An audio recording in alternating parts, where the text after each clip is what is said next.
And good morning, good day. How you doing? This is your Sensei Bob, and welcome to Dreamy Dreamland with Sensei Bob. That's our YouTube channel. And I am your griot, Sensei Bob, and I just want to welcome you aboard. And remember, this is like Grimm's fairy tales for grown-ups, so um, you know, make sure that you have an open mind. Spend your childish fear and selfish ego at the door, right? Age is irrelevant, but well, I like that. Before anyone showed up, I get a thumbs up. I like that. Uh, Remember, don't believe anything I say. Hey there, AI. Good to see you, buddy.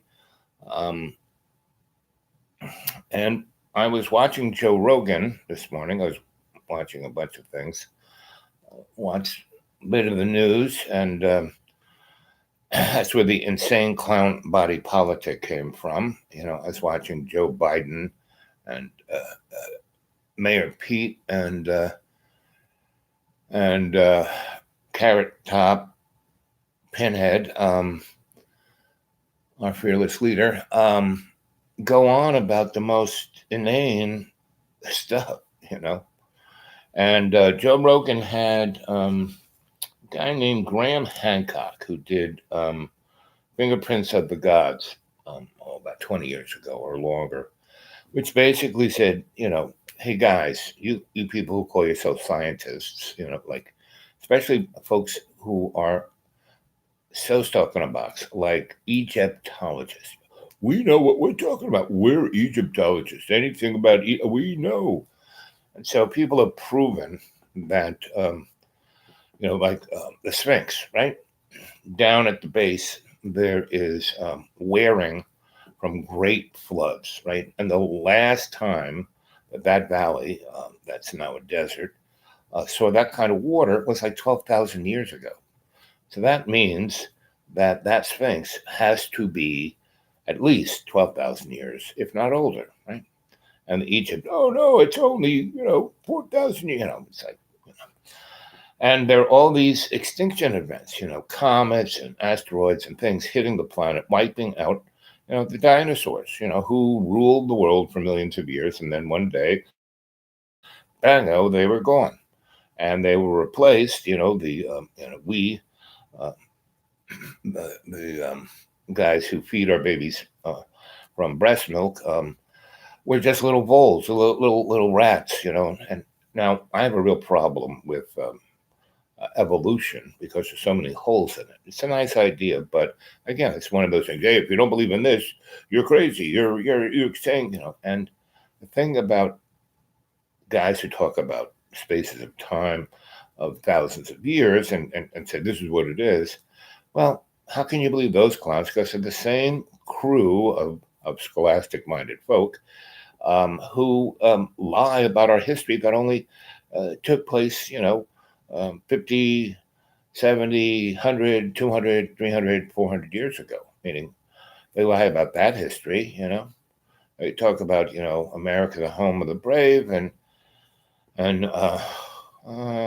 a window of opportunity to talk about. Well, the window of opportunity is always open. It's for the individual. If you're ready to change your life, right? If you're ready to step up, and because reality is manifested by our actions and how we see things. So if we go along with the status quo, it's going to be just going to be a tool and a victim, right? So if you're ready to, change your diet, like I've semi been forced to fast because I don't have any money to buy food. That'll definitely put you in a fast, and fasting is quite an extraordinary. Well,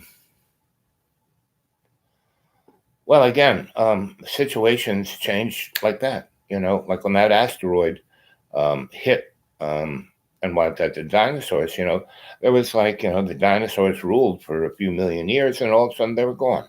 So bingo, it changed like that. And then things slowly changed. When the ice sheets occurred, again, there was a thing that occurred that caused what they call a nuclear winter. And you don't need a nuclear weapon to have a nuclear winter. Hey, Janie, Sensia Bob and Cadre Adepts. Yeah, it's sleep day, right? So, um, things change very quickly. So we had this event that caused the ice age, right? And caused, and you look at the core samples and they don't lie and they tell, what happened over millions of years. And so you can see that things were going along all of a sudden, and then bingo, the temperature drops by 100 degrees Celsius, right? And all the moisture that was in the atmosphere and in the earth, on top of the earth anyway, bingo, turns ice like in a very short period of time, like in days, right? And that goes on, and the ice sheet is like, 2 miles high over North America. And then something occurs where basically, I think it was a comet that kind of zinged, didn't hit the planet, but zinged through it and dropped a ton of, heated up the atmosphere in a day or two. And again, it created all this ice and ice droplets that was in the atmosphere, because it wasn't just the ice sheet, but everything else was like a deep freeze. And bingo, in less than, a day or two, the temperature rose by, 80 degrees Celsius, and all of that ice melted very quickly. And you go to out there in Oregon and Washington and places like that. And it's really interesting. You go to those places and you go along the coast and it's all green. It's beautiful, big trees, ocean over there. But you go in by 200 or 300. They have a desert. It's like going to Nevada or Texas. It changes very quickly. You go there, and what you see, when you go to the beach, and the water runs in and the tide runs out, and when the tide comes in, it leaves water in pockets along the beach.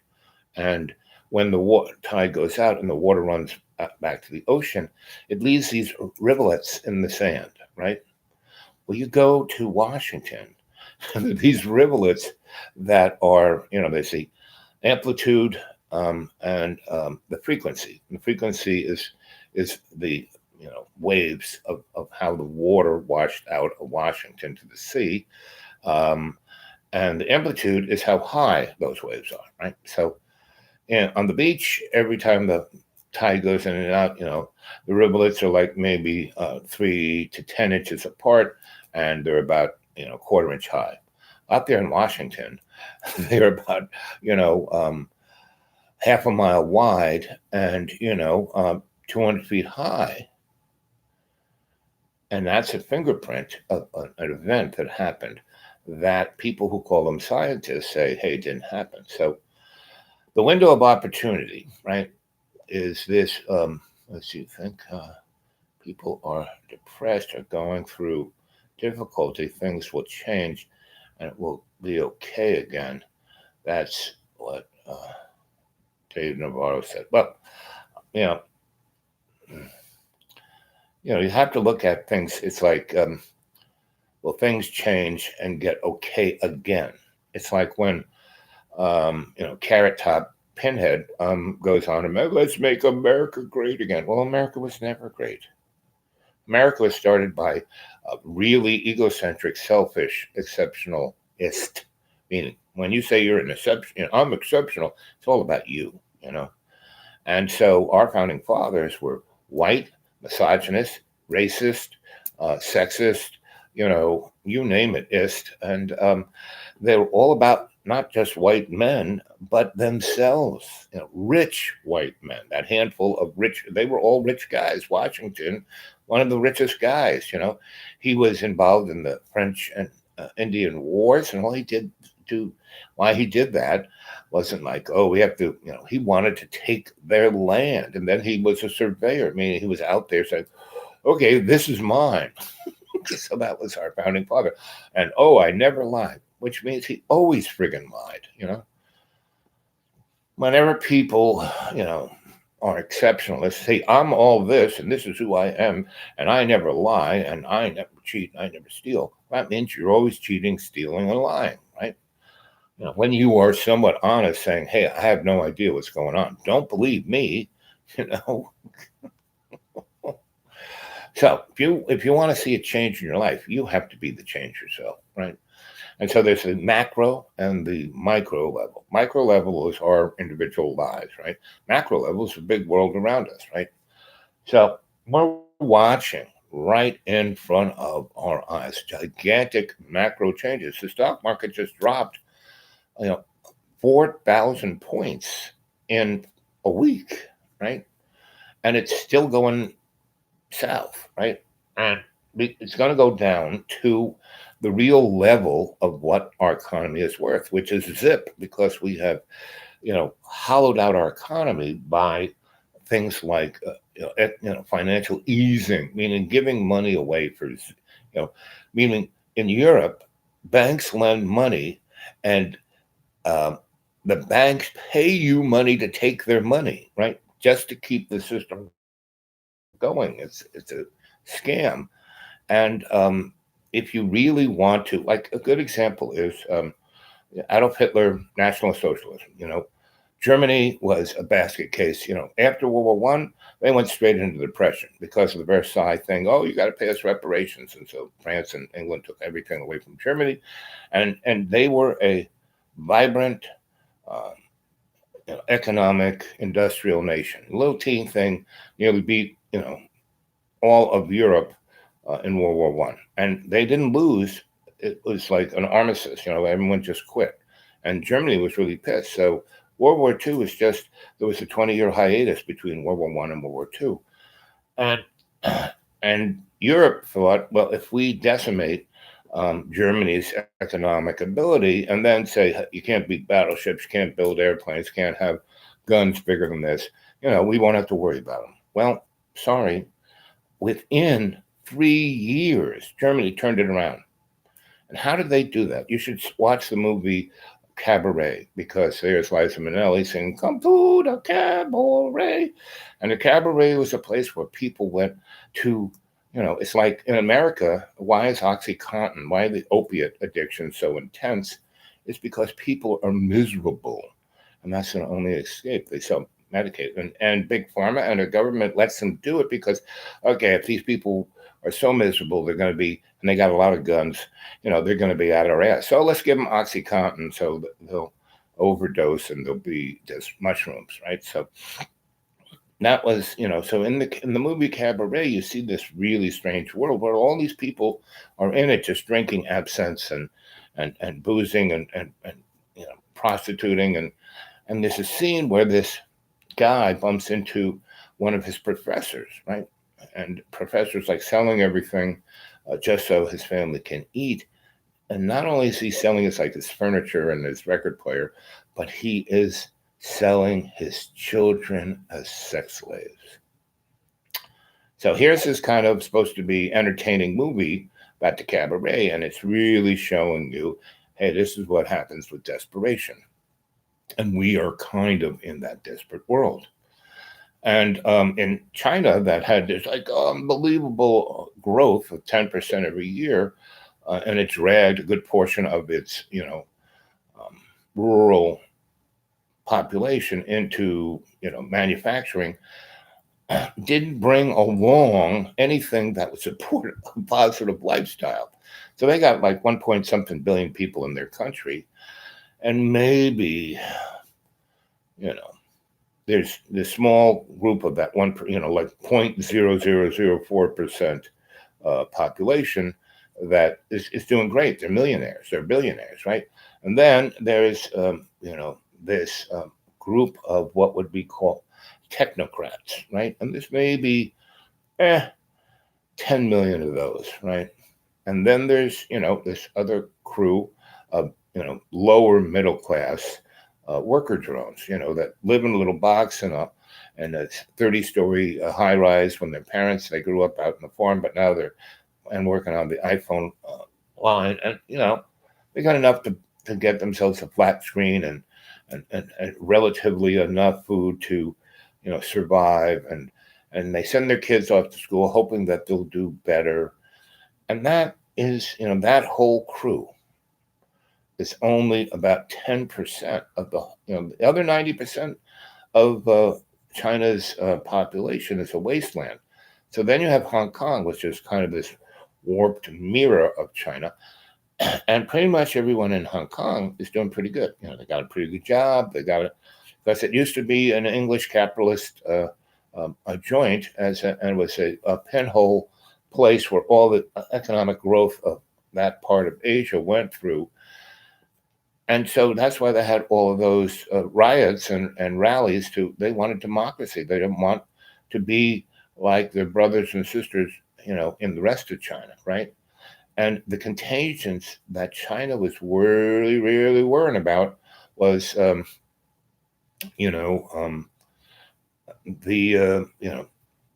those kids in Hong Kong giving the idea of freedom to the rest of the 1.7 billion other Chinese. Anyway, so how do they get rid of that?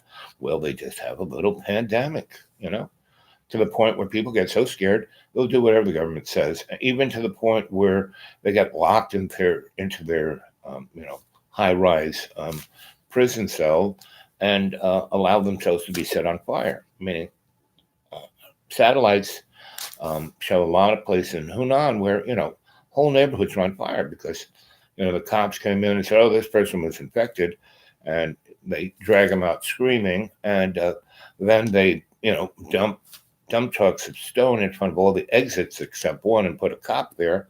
And then the people in there freak out and try to burn that apartment out. Well, if you throw a couple of Molotov cocktails into the 13th floor apartment and it burns the rest of the apartment building, you can't get out because you got stone in front of the doors, that kills a lot of folks right there. So anyway, that is, whether you're going to be, making choices for yourself or not, right? So, if your lifestyle, right, is, the hallmark of my life is not that I've been really very successful or famous or rich or any of those kind of things. It's that I've been fairly awake and responsible to who and what I am, and I've realized the most important thing about me in my life. It's not about me. It's about everyone around me. How I can serve love's co-creation by being generous and humble and express hospitality, right? And so I'm not always thinking about me, right? I'm thinking about you guys, How about paying your bills and basically being okay and happy? Well, I live on $481 a month. How many of you guys could do that, right?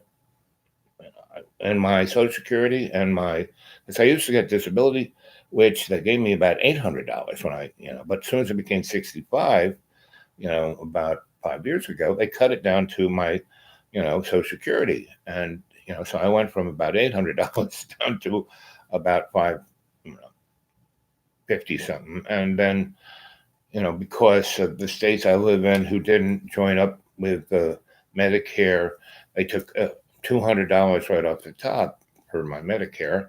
And so that's why I get so little Social Security. And I used to get about $190 in food stamps, and now I get 45. And so they're cutting all this stuff, right? And most people don't see it. But, if you're poor, you do see it, And the other thing that's interesting is that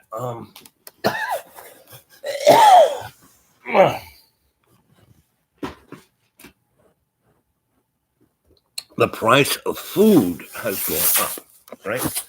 And now most people, kind of say, oh no, inflation is well under, blah, blah, blah. Well, that's the aggregate. That's how they look at it. Everything is an aggregate. So that's everything, right? That's the aggregate. So when they're looking at food, they're looking at things like mac and cheese and processed food. Well, that stuff, that doesn't go up. But I can't eat that stuff. I can only eat vegetables and proteins, and because of my diabetes and neuropathy and all the other things I got. So vegetables have gone up about 40%. I used to be able to buy a bunch of celery for 69 cents. Now it's $1.50. Right? And when I say I used to, meaning about a year ago. And but things were relatively, they just kind of went up a little bit. But then about a year ago, that. So it's almost, so I'm living out a deep green because I knew something like this. I mean, all the little trends I was looking at, about a year and a half, I was saying, hey, there's this window of opportunity. And so the window of opportunity I'm talking about is things are going to get so bad that you're going to have to basically change your life, not expect the world around. If you expect that you do the same thing over and over and over again and don't change yourself or your life at all, and you expect a different outcome, never going to happen. And Freud said that's the definition of insanity. When you do the same thing over and over again, expect a different outcome. Now, I changed my life, drastically, radically, probably like every month, something happens and I have to navigate it, right? So I'm navigating through this life. And, 6 years ago, when I worked for the Desperate Lawyers, I was making a really serious salary, and I didn't even have to work that hard, 11 weeks a year, and I had more money than I knew what to do with. Thus, I was, went into the depths of hedonism and, gained 200 and something pounds and died in a plate of spaghetti. So I came back out of that, and it took me 6 years. Well, and I couldn't work, and I had clamps on my legs, and I needed a walker to walk and canes. And now I'm pretty ambulatory, right? So I live out in the middle of the forest, so I got to be real careful, and I can barely see, like everything. When I do that, everything's a total blur, right? So when I'm working out in the forest, I really have to be careful, because if I fell over, twisted my leg or broke something, I'm out here in the middle of nowhere. Right now I'm luckily taking care of a friend, and they've gotten used to me taking care of them. They don't really need me, and they had open heart surgery about a month ago, and they're okay. They got but they're somewhat concerned. Oh, what happens? So, but when it gets warm, I'm back into my camping mode, and I'm very happy to take care of this folk, and I cook and take care of them and clean, and they're very happy that I take care of them, and so a lot, a third of the money, because they don't go out shopping, I take care of that cost, and I mean, you only have 581 bucks. I spend about $200 of that on food for us. But when you consider the other cons, paying heat or electric or whatever, and living out there in super cold, it's an even trade, right? And I'm very happy because this guy's my friend, and I'm helping him. I helped him, stop smoking and stop drinking and stop drinking coffee and eating vegetables. So I don't buy donuts and cupcakes and stuff like that. I mean, I buy it maybe because he's really you know Jones's, but I've cut down his consumption a lot, right? So what's keeping me healthy is helping him, and it's like been changing his um, um, way of looking at life, and I've got him to meditate, right? So he used to, he was a soldier, and he got blown up, and he's got a lot of PTSD, and and it's kind of changed his life, right? And the people around him, his girlfriend, his friends, and so are like going, this guy's different now. What happened? And the only different thing was me, right? For the last few weeks, I've been taking care of him, right? And I do that for everyone around me.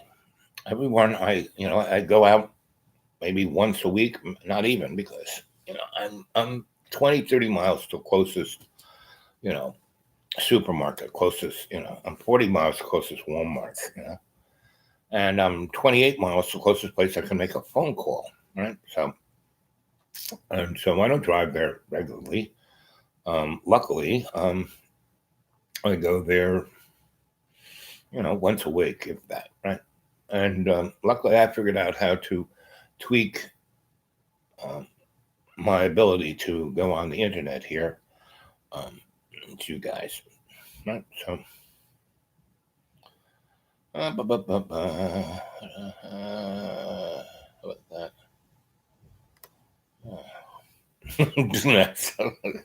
Cut down that cherry tree.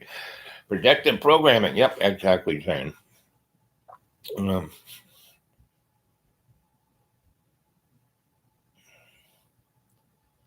Yep.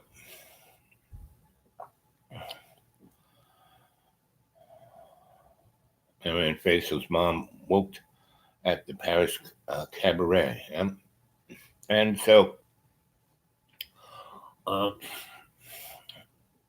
and humanity goes through these sine curves, right? And that's why we have this. We're in the insane clown party body politic. It has nothing to do with reality. Everything around us is like, and so you expect to reflect the body politic, and the body politic is everything that humanity is in, not just politics, but everything. Materialism, films, books, the media, social media,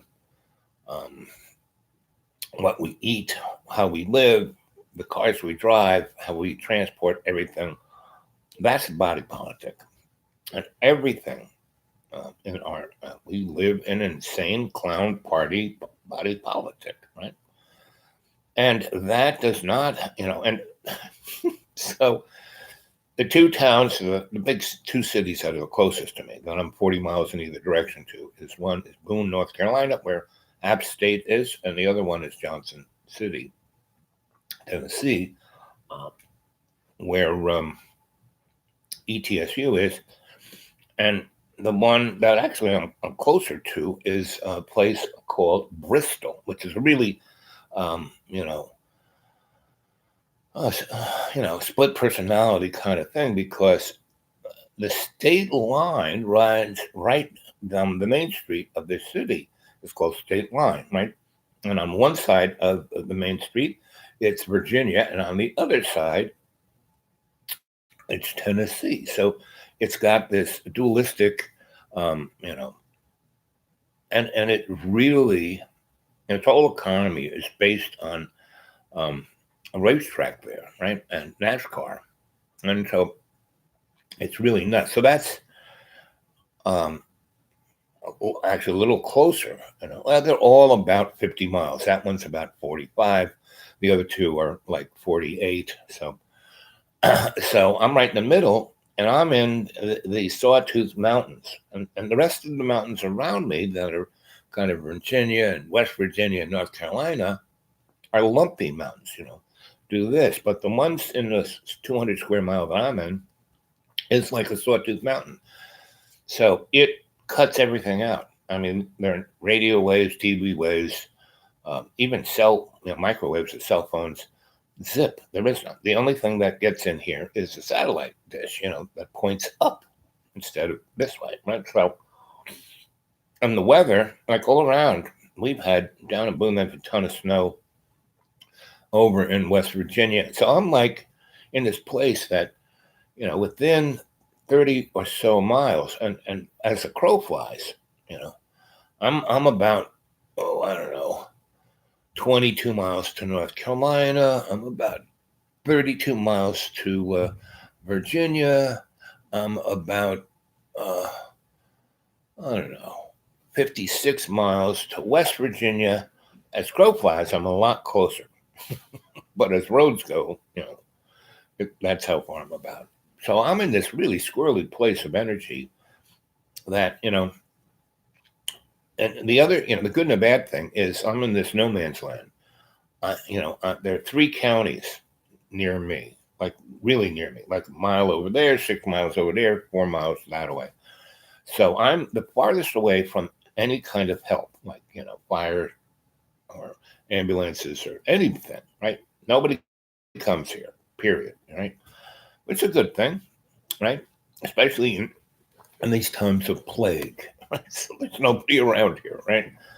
And so, and the plague, all you got to do is wash your hands, really, and don't pick your nose. And one of the major, the masks, the viruses are so small, unless you had like a serious spacesuit, like a hazmat thing, you're not keeping any bugs out, right?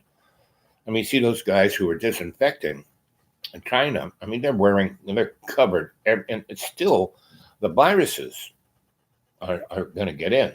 The only thing stopping them is the spray of the nasty chemicals to kill the viruses. And the real problem of a pandemic is not the virus itself. It's the lack of information, right? And again, that goes to the thing of the, insane clown party, right? So, and that's the window of opportunity, because things can only change when they're unbelievably disrupted. And you can't get any more disrupted than where we're at. And we have our financial thing just for profit. So we've offshored our manufacturing from America to places like China and Taiwan and Mexico and other third world places, because, like capitalism, the concept of capitalism is, so I got some money, I got an idea, I take that money, I put it into manufacturing that idea. So I'm turning up this widget, and then Bob over there, he gets, he starts making kind of the same widget. So we compete. I work harder, he works harder, we make it more productive, we, get the idea sharper, and the price should go down. We compete, right? No, that's not how we live in a corporate fascist oligarchy. Forget democracy, not even close, right? Because back in the day of our founding fathers, democracy, they didn't even like democracy. They didn't want to be ruled by the rabble. That's why we don't have one person, one vote, because back then the only people who were voting were white, rich men. And because of, that thing that passed a few years ago, Barack Obama let it go down, America United, basically they took it to the Supreme Court. The Supreme Court said money is free speech. So now, we have the best legislators money can buy. So all of the checks and balances have been taken away, and only rich people have access to what would be considered freedom, and they're addicted to this consumption, so they don't even have freedom, right? So what is okay? Okay is when you're in a relationship with all your relations, right? Everybody. And right now, every day, 128 species die. Nature usually knocks about 28 species a day off, right? Now we're doing, almost 200. And that is tantamount to a death spiral, right? So, we are like the asteroid that hit the planet, right? Now, forget the carbon footprint, global warming. No, please. But our activity, killing species, polluting, poisoning, not polluting, poisoning uh, the water, the ground, the air, right? And what's even more important, we are poisoning the electromagnetic spectrum. Everything, I mean, every tree, like, so I'm out here in the deep woods, right? And so these trees are, um, you know, 50 to 200 years old, depending how deep you go in, right? And especially in this 200 square mile, because there is no, like there in Virginia in Roanoke, they have, the trees there. There's not a tree there except maybe one or two here and there. It's like up there at the school. That whole forest is basically 50 to 100 years old, right? Um, there are pictures that Inga had when they moved there, and that whole hill was that whole area was apple orchards, right? There's no apple trees left, but and so all of the poplar and pine and things that are up there, they have come since the 1950s, right? Pretty much. And so, and I took pictures of the pictures that she showed me. And if you go back, a year or two in the Dreamy Dreamland things, there's a show I did where I just, videotaped, used my camera to. So here's what English showed me. So all of Roanoke is like dead, because first the railroad went through there.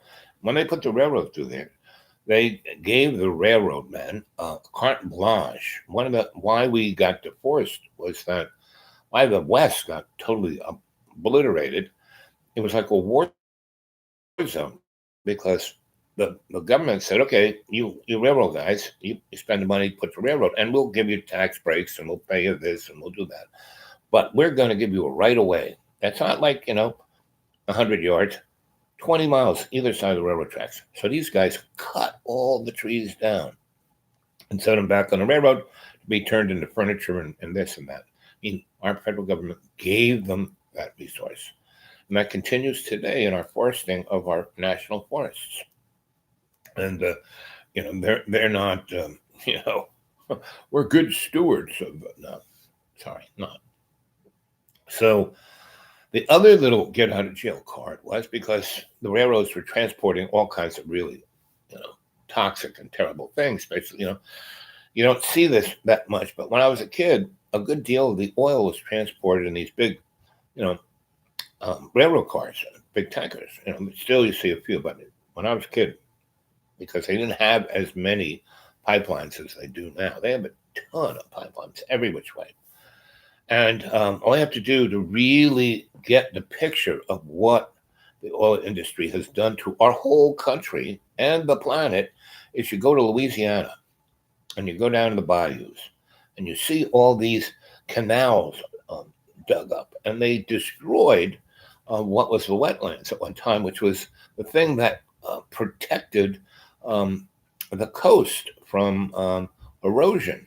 And they took it all away, between 1938, like let's say 1918 to today, and the hiatus of that was the you know Gulf of Mexico BP oil spill, where that thing was pumping out, and we can thank Dick Cheney and Halliburton for that, because they saved, they scrimped on plugging that well by about $120,000, and they didn't do it right because they had to use a certain process and a certain kind of concrete, and they said, screw it, we're just going to dump a bunch of concrete down there, not any old concrete, right?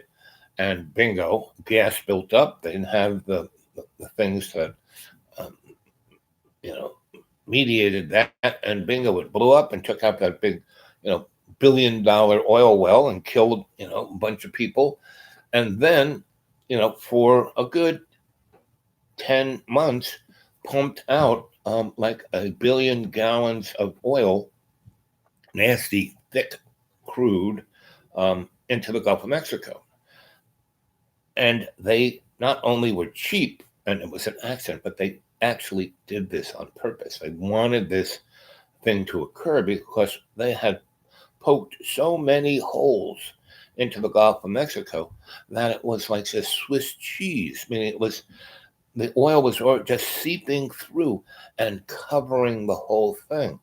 So they had to, it was like becoming so evident, and it was causing these great, you know, dispersions of biological material that caused these red tides. That was killing lots of things. They had to spray these dispersants. Now, they need an excuse to do it. So they caused a friggin' oil explosion, bingo, worst oil spill in human history, so they could spray the whole Gulf of Mexico with this, and so it caused, didn't disperse the oil. What it did was, first it separated they're called, what are they called? Volatile vapors, right? And it caused the separation from the really gooky stuff. And the volatile vapors is what made that stuff float to the top. So they dispersed that, and that stuff is super toxic, right? Those vapors, because it'll go right through your skin. You don't even have to breathe it in. And so, and it let that oil seep. So there is a level of gunk in the bottom of the whole thing, killing everything, causing really strange things to mutate down there. And those vapors. So why I know so much about this. So back in that time, I guess it was 2010-ish, I was still working for the Desperate Lawyers, but I was also still being a demographer, looking at trend things, right? So I had all these friends. I still do have. Why I have a breadth of knowledge is I got a lot of friends who still look at stuff, and they, get a hold of me at the dude awake 42 at Gmail, and they say, "What do you think of this, Al?" And they give me information that's not, it's not that it's proprietorial, but no one talks about it. It's just like when I started out, Graham Hancock talks about a lot of stuff that people don't want him to talk about. It's not that it's, owned or private or it's top secret. It's just they ignore that information, right? It's not that, so all of this stuff that's going on now, I was, in universities in 1972, asked to look at things, when I was a youngster, this whole thing with, global weather change. Well, that was happening then. I mean, it was happening in the 1800s and the 1900s. People talked about it, wrote about it. There were peer-reviewed papers. And so, end of times, it's almost there. Because it's good for business. Scaring the crap out of people is good for business, right?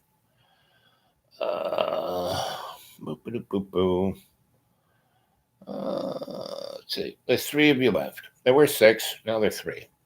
I've been talking for 43 minutes and 43 seconds. John Birmingham was here. And so let's go back and talk about what. So Joe Biden, kind of scary, but I think he's a good human being. He probably eats babies for breakfast. Now, don't quote me on that. But anyone who's running in that level of politics, who's been around, you have to look at the things he voted for. He voted for the Crime Act during the Clinton era of putting millions of black people in jail. So he's a buddy of black folk, really. He's a guy during the Obama thing who decimated the environmental thing. Oh, let's keep hope alive. And he's a guy who voted for all the wars and the military-industrial complex in, so I'm not too sure that, he's a good human being, right? I'm not even sure if he's a human being. Jane says, Ma, one here, Sensei Al Bob and Cadre. Yep. Jane, are you still with us? John goes on to say, how long is the window of opportunity you talk about? And I say, it's as long as you live and as long as you're awake to your conscious free will of love's co-creation. Every day and every way, that window is open. But if all you're thinking about is, paying your bills, buying that new pair of shoes or that new thing from Amazon, who's, sustainable, like, so, I go to, Boone, where App State is, and there are all these kids. That's my I sit in this, you know, what you call IHOP, because I know what I'm going to get, and I can get a very nice breakfast, for $3.99, $4.16 with tax, and then I give the waitress or waiter a $2 tip. Like almost 50% of my tab I give them, not 15%, but, and I have no money.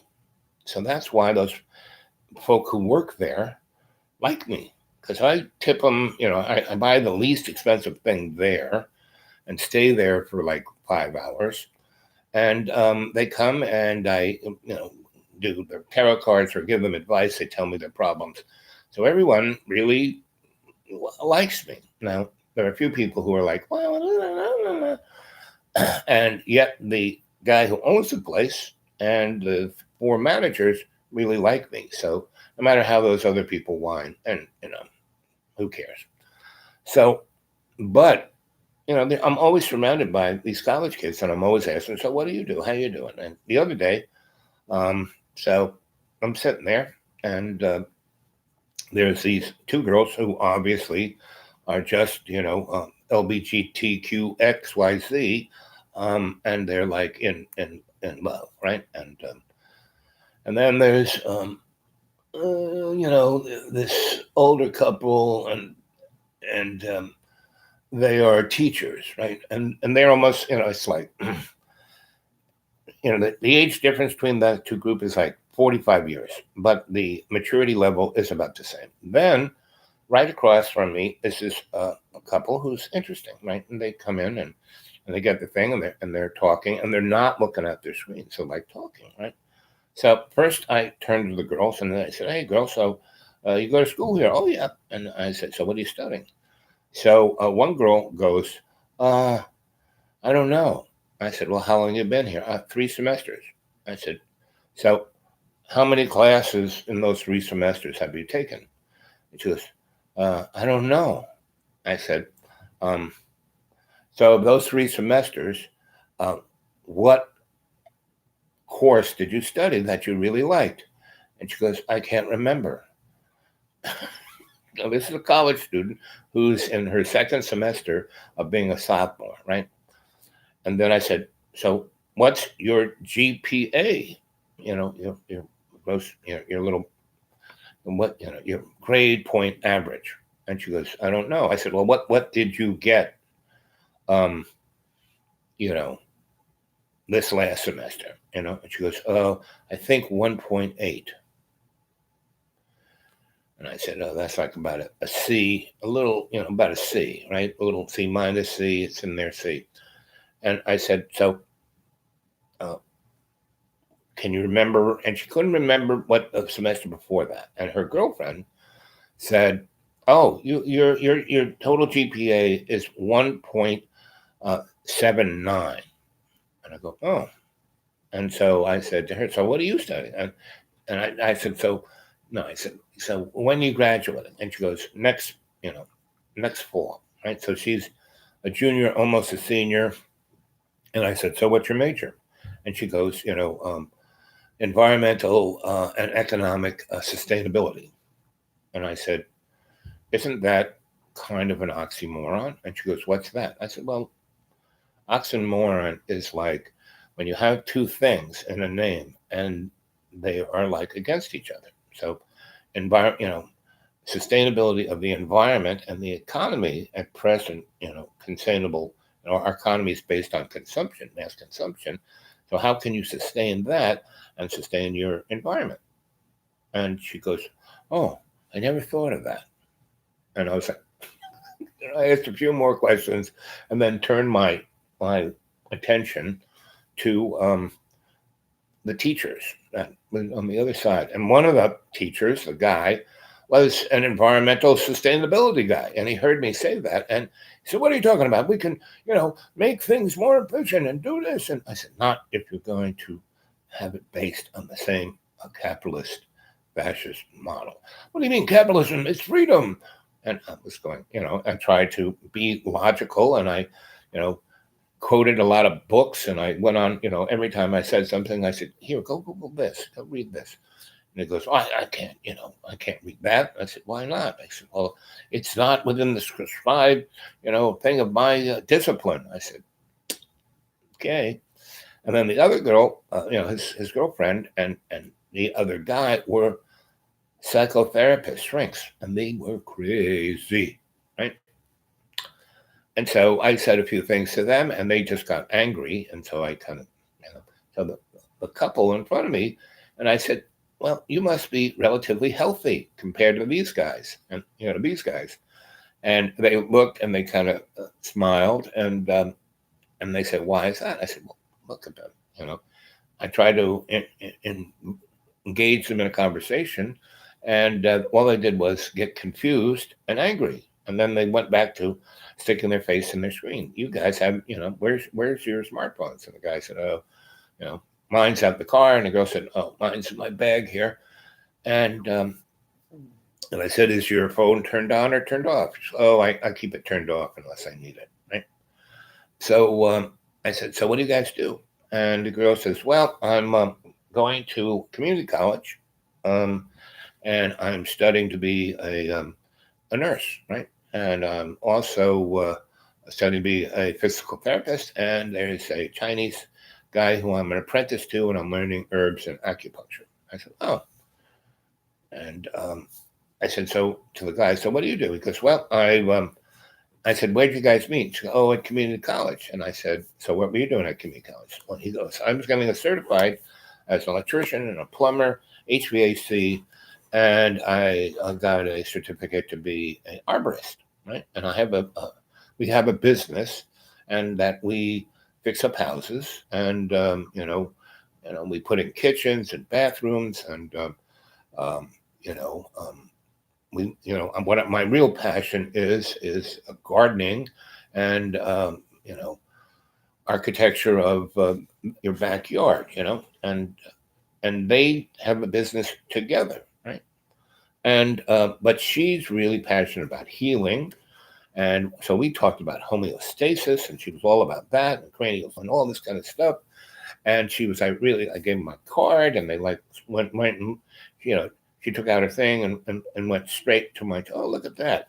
I'll have to watch more of those. And I told them about the deep green. I said, you should come and visit. And there are lots of herbs in the woods I live in. And, oh, wow, that'd be great. So they were really excited about that, right? And those people were angry. Those people were confused. These people had an idea about who and what they were and what they wanted in their life. And they were pursuing it in a way that wasn't all, even though they were navigating, they were having a life that was for their community, right?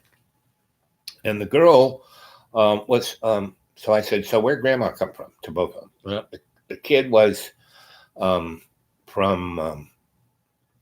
the flatlands, and she was from those neck of the woods and up in the hills. So she was definitely, Appalachian. She was Appalachian girl. So she had, been there 9 generations. So she had a bit of indigenous folk in her, and she was like a real nut. She was German and Scottish and whatever native folk were from that neck of the woods, and and so they were very well grounded, and they were doing yoga and qigong, and so they were growing their own food. I mean, so they were talking about, they were really sustainable. I mean, instead of going to college. So the last thing I asked the girls, so I asked the younger girl, so why you go to college? And goes, well, my parents wanted me to go, and they're going to pay for it, and I picked this school because I like to ski, and there were lots of I'm like, she's out of state. So the girl who was studying sustainable, she's from in-state. So the in-state girl, her parents were paying about $3,800 to go to school there. Not, to keep her alive there. They probably have to give her another $3,800. So her parents were probably paying $7,000 a semester for everything, right? The girl who's from out of state, her parents are spending $50,000 because she's an out of state girl. Her tuition, her board, everything is like 6 times more expensive because she's out of state. And she's only going there because they have skiing. I said, so why don't you go to in-state? It'd be a lot cheaper. I said, well, I don't care. My parents are paying for it. And they're really not paying for it. They're borrowing money to send their daughter to college, right? Because I said, so what do your parents do? And they weren't like, brain surgeons. Her mother was a dental technician and her father was a truck driver, right? So they're obviously borrowing money to send a kid $50,000 a semester. It's like, oh, so that is why we are in the insane clown party, a body politic, political body politic. And there it was in gleaming, headlights, just in the IHOP in a half an hour little period. I didn't have to do any great study. I didn't have to. I mean, it was right there. That the three, the teacher, old folk over here who were like in their 50s, the young LGBTQXYZ kids over here, and this couple who were really grounded, were passionate about everything they did. They didn't blame anybody, of their parents or the politics or anything, and they were focusing on making the world around them better and their life better. Both of their career paths were about service. They were in service trades, right? Being a nurse and a healer, and this guy, fixing things and bringing beauty to stuff. And they were, they had bought themselves a farm, up there in the hills. And the thing about Boone is, again, it's in a little valley like this, and then just 4 miles out of way, it's like starting to be the going from the Lumpy Mountains of the ski resort over here to the Sawtooth Mountain there, where I kind of live, right, 40 miles away. So they kind of lived over, not, they lived about 6 miles, 10 miles from Boone, right?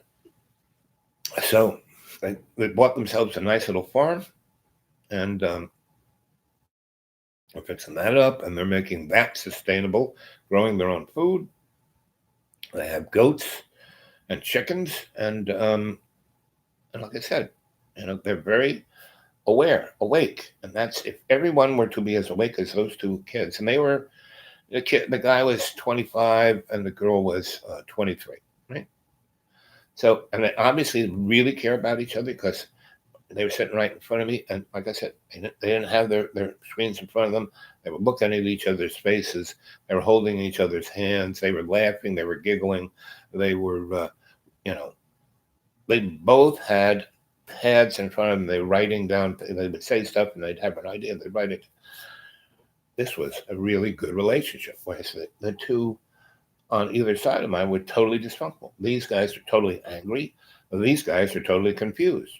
And right there, that was it. So there's 2 people over there and 4 people over here, and so that's 5 people. And there was 2 out of the 7 that were there, 2 kind of had it together, and the other 5 were totally lost. And that's basically the average of the body politic in the U.S. of A. Right. So, let's see, Jane, Ma T. Jones. Here, Sensei Abba, Cadre, tips. Your blessings. Yep. I love you, Jane. Yep. And John goes on. How long is the window? Like, and as I said, it's always been open, right? And the crazier stuff get, the bigger the opportunity, right? Let's see, the 8-month or 18-month window, you said, right? And basically, I sensed and was looking at all these trends coming together, and they are these trends that represent something that occurs. It's like the wave, the ripples on the beach and the water, going and leaving these ripples. These ripples are ripples in time space, right? And these trends are the ripples, the observable ripples in the material world around us, um, that we can see right here. And so um, I saw these things coming together, the environmental kind of thing. And basically, we're told, oh, it's this, oh, it's carbon, oh, global warming, and we had the little girl crying at the UN. And that's all, nothing that's in front of us in our social media. And social media is everything, not just your smartphone, but everything in our social structure that is, as Noam Chomsky would say, manufactured consent, as the Malthusian concept of problem, action, solution. You know, here we, how to keep the masses in line, have a pandemic, kill off a third of them, scare the crap out of the other 2/3, will do exactly what you say. And what this pandemic and the economic crash, they're coming right at the same time. The economic crash, we were just, hollowing out our economy. We have no economy left. Nothing is of value. We just have crap around us. And so they did that on purpose because they didn't want any solid foundation for the masses to be able to get their own life. Like these 2 kids who sat in front of me, they're building a solid foundation. They're getting accredited for things that are valuable, like being a nurse, like being a psychiatrist, like being an herbalist, like being an acupuncturist, right? Those are really valuable skills, and she's being accredited to do that, right? He's got an accreditation to be an electrician, plumber, contractor, and an arborist. Again, really good skills that have value, right? Girl over here doesn't even know what she's studying, and the other girl is, getting a degree in being an oxymoron, and the clowns over there are, neurotically fixated on themselves and the authority that they have as a college professor. Which what is that? Zip.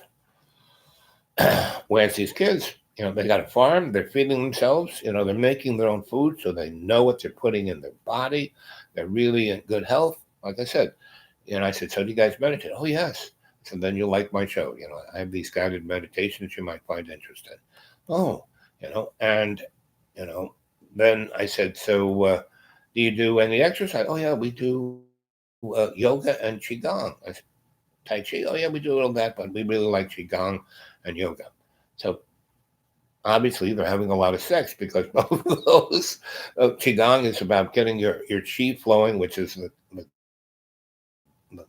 major thing to having healthy sex, and yoga is so you can be flexible, and so the two, when I was, active in that realm, I was doing the same thing. I was studying martial arts. I was studying Qigong, and the martial arts I was studying was Qigong and Tai Chi, and I was doing yoga, right? And other things that stretched and moved my energy. And so I still do, but now I'm more a meditative person and a prayer person. And the other thing that's actually increasing my mobility and health, because right now it's cold and snowy and icy, so I'm not really moving around too much. But I am fasting because I'm forced to, you know, um, because I don't have the money to buy the food, and what limited resources I am like sharing, right? So I make sure that my friend eats what he needs to eat first, and so and I hopefully after a few weeks when it gets warm and I go down the road a bit back to my deep green, you know the things that he has followed my example. I don't think he'll ever go back to smoking because because he had open heart surgery and he couldn't smoke. So I helped him stop smoking, right? And without the stress, right? And that's what enabled him to kind of, because he's, almost 70, and to have open, he had quadruple bypass, that's pretty serious. And he's got a scar that goes from his, below his navel to right up here. I mean, like just cracked him open. And his doctor said, he healed amazingly. He had no infections, no oops at all, right? And he actually was in pretty good shape. About a week, he got out of the hospital in a day and a half. They were going to keep him there 3 days, but they said, well, you're in really good shape. You're mobile. You're moving around. All your, everything about you is where you would be in about a week. And here it is, only a day and a half after the operation. So we took him back. He rested for another 3 or 4 days. He didn't really get up and go around. Then he, started, go hanging out with his girlfriend, and his kids came to visit, and so and that's another thing that kind of gave him, because he was kind of sedentary, and that's another reason why he, you know, clouded up. So anyway, so I changed his diet. He stopped smoking. He stopped drinking. He stopped, eating, drinking sodas. He hasn't had a soda. He would have, oh, he would go through 10-liter bottles of you know mellow yellow and Pepsi a week. I don't drink any of that. Right? I haven't quite got him into drinking tea. Got him out of drinking coffee. So we have really good water here. So he just drinks water with lemon. I got him into that. So those simple things have changed his life. Hopefully, once I leave here, he will.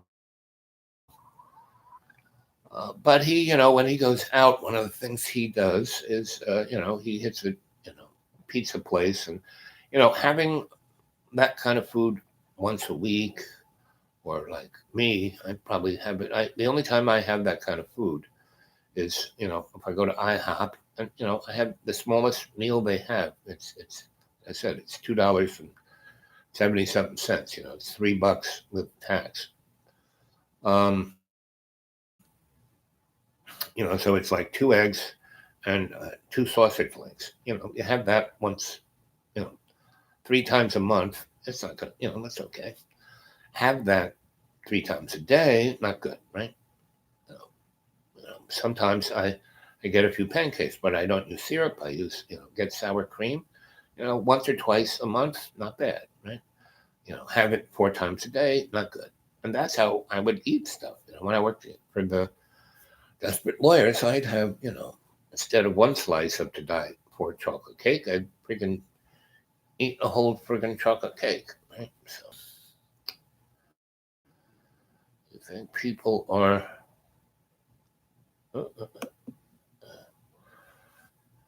You think, John asked me, you think if people are depressed or going through difficulty, things will change and we'll get okay again?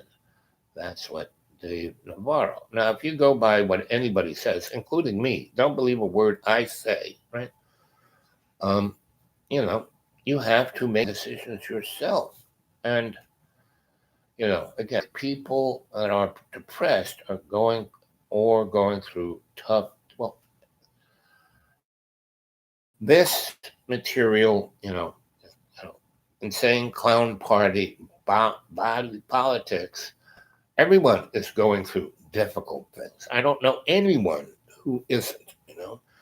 I know, pretty much everybody around here. And this, again, within a, you know, 200 square mile of my front door, there's lots of different people. Like over in the other county over there are a number of gated community of super duper wealthy people. And they're very interesting because one is all of these high level Defense Department admirals and generals who retired up on this mountain, and they like it up there. They can see people coming, and they got their own, backup generator, and they got their, bolt holes. And I have a friend of mine who's one of them, and he's an electrician. He was a colonel, and this guy, he was kind of like me, right? But he wore a uniform, and he was in the military for a good 40 years. And when he was younger, he, was the tip of the spear, without the army backing him up. And he was a high level technological kind of guy. And what was interesting about him is that he, well, he wore many different uniforms, Air Force and Marines and Navy, and, because his technological skill base fit all these people. And because he worked, not just, for the army or the this or the that, he worked for the people above the Defense Department, he kind of did all that. So he knows all these guys. So, and I've known him since I came here, about 20 years now. And what's interesting is that we have been in many of the same places around the world at about the same time. And it was like it wasn't until we kind of got here that we met each other, but we kind of, oh, I was there when that happened. Oh, we constantly would, and that's how we became really good friends because I could identify with him and his experiences because I was there going through the same thing. And the other interesting thing is he's a pretty good storyteller too, and he can't tell his stories not because he can't, like he signed a non-disclosure thing, but stuff he tells people they can't believe what he says. But because I was there, kind of experiencing the same thing, oh yeah, that's he would start telling stories. Oh yeah, and I said yeah, I was and I was over there. You were here, I was there. We saw the same thing. So that's why we're buddies. And so he, would take, so he's an electrician. And when you're an electrician, you only have two hands and two eyes and two legs. And sometimes when you're doing something, you need somebody else who's also an electrician, not just a monkey, but you sometimes need a few monkeys. And so he, years ago when I could still ambulate pretty good, and he's kind of not ambulate. He's now more in a consultant firm, but he would take me to jobs where he needed somebody who knew what was going on, and he could say, "Go do that," and not have to explain it to me, and I would go do it and do it right. And so, and that was fun because it was more than I always liked doing electric work, and when it was something interesting, um, so we did those kind of things for those kind of people, and that's how I met them, and he was good buddies with him. So not only was he doing electric work for him, but then we'd sit down on the porch and drink a little schnapps or and all these admirals and generals who were in their 70s all had the best of stuff, right? And all were growing the best of stuff, and we would sit on the porch as the night would get dark, and we'd watch the stars. And all of these guys had super duper military night vision goggles. And this one guy loved because he had his house facing into the darkest part of the night where his nice deck was. And so when the moon wasn't there, the stars were amazing.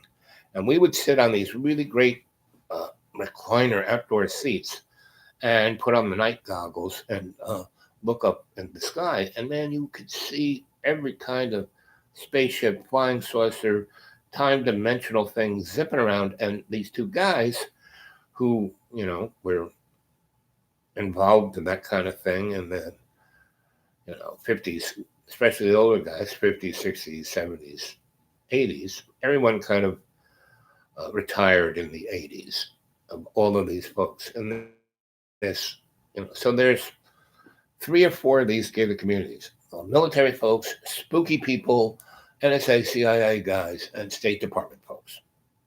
Over in the next county, in these 4 different mountain rangey kind of things within 20 miles of each other, and my friend knows all of these people. And so back in the day, when they were building their houses and their bolt holes and their this and their that, and they were like building their Batman cave, and they couldn't ask any jerk off contractor to work on these things, so they knew him. And so anyway, that's how I got to know all these people. And the stories they tell, woo-wee, just pretty amazing, And they like me because, again, I've kind of been around it. I kind of know what they're talking about. I don't, get freaked out or scared or actually, I can tell you a story, but I don't tell you about, who that person was or where they are or anything really about them. Even my friend who I'm staying with, I don't really tell you about him. It's a him, and that he's getting on there in years, but he's in pretty good shape relatively, because most military people are in pretty good shape, even when they get old and flabby. He was in pretty good shape until he got old and flabby. He's been my neighbor now, at least 10 years. And so, when he first got here, he was, he rode around his Harley, and, girls liked him. And he was already pushing 60, or in 60 land. And, now he's in 70 land. Me, I'm pushing 70, and around 70 now. And,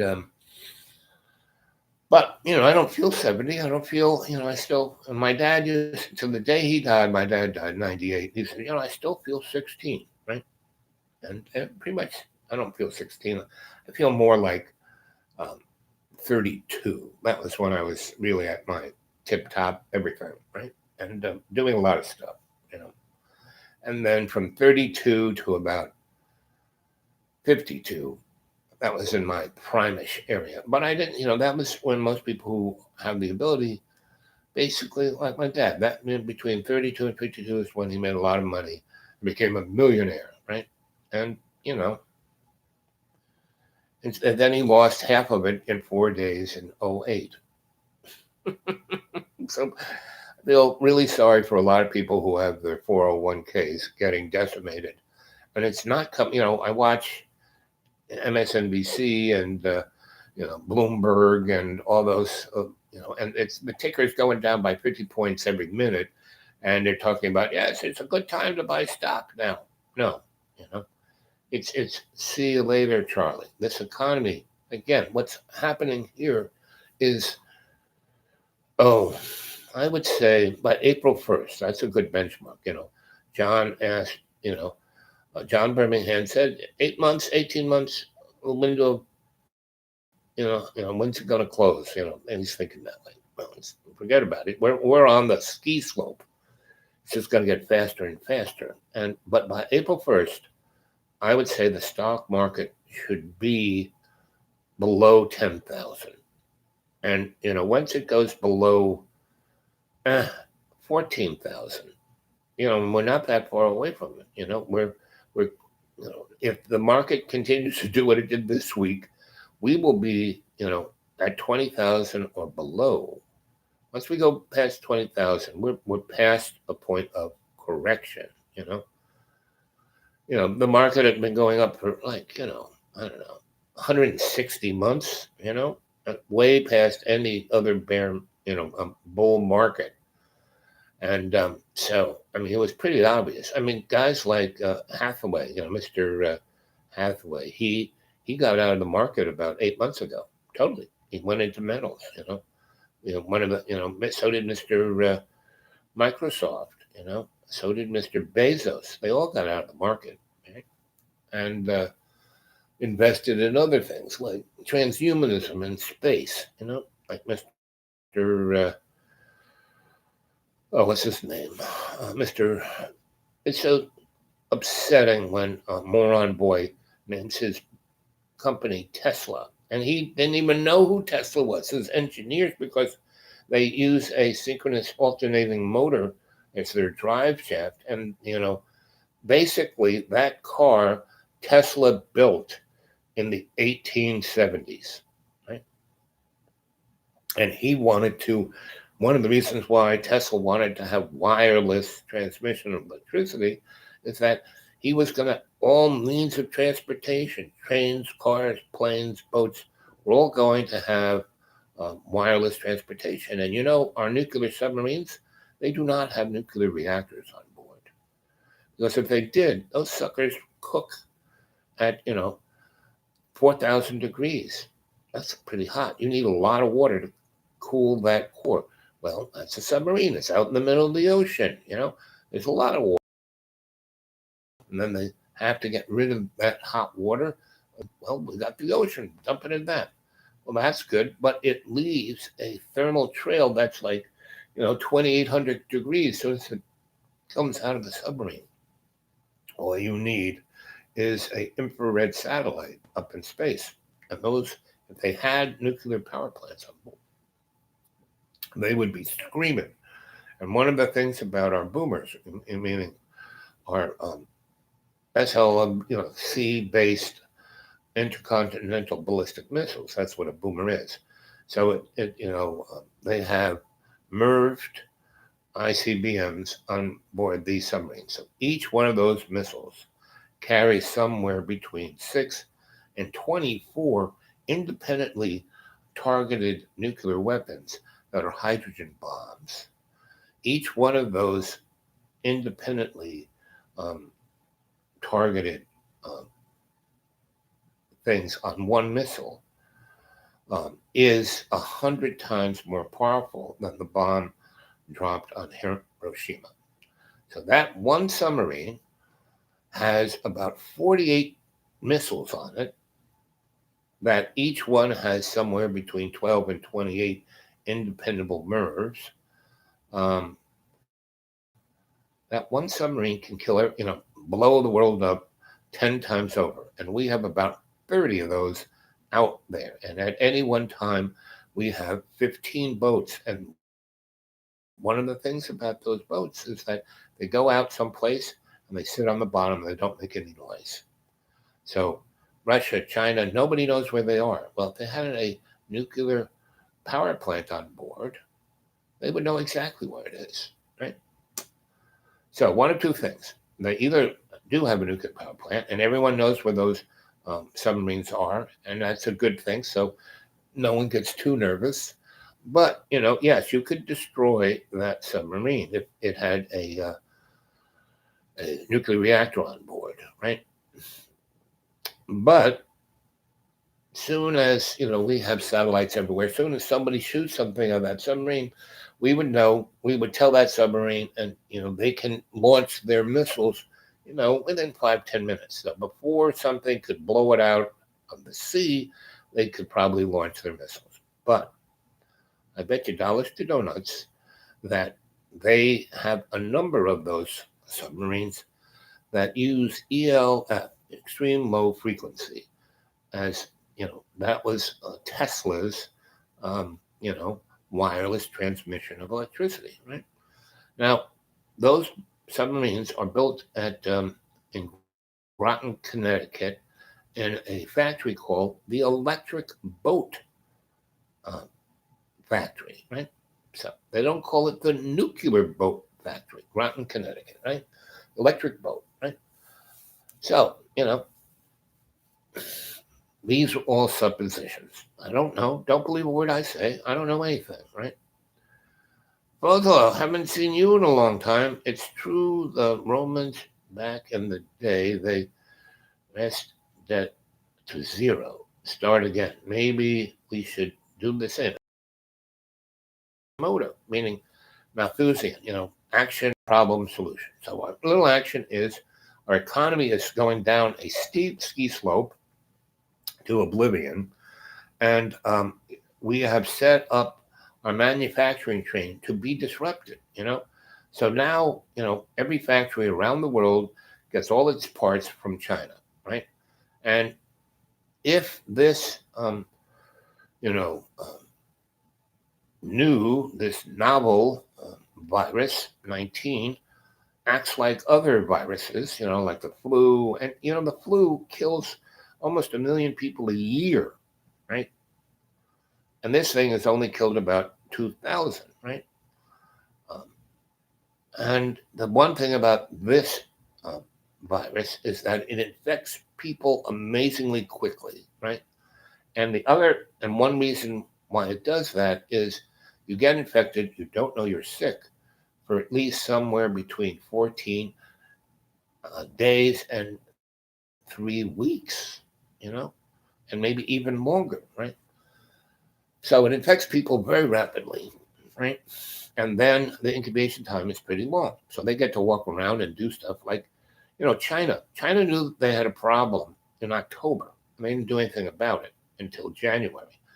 And it was coming up to the Chinese New Year, which is their big holiday.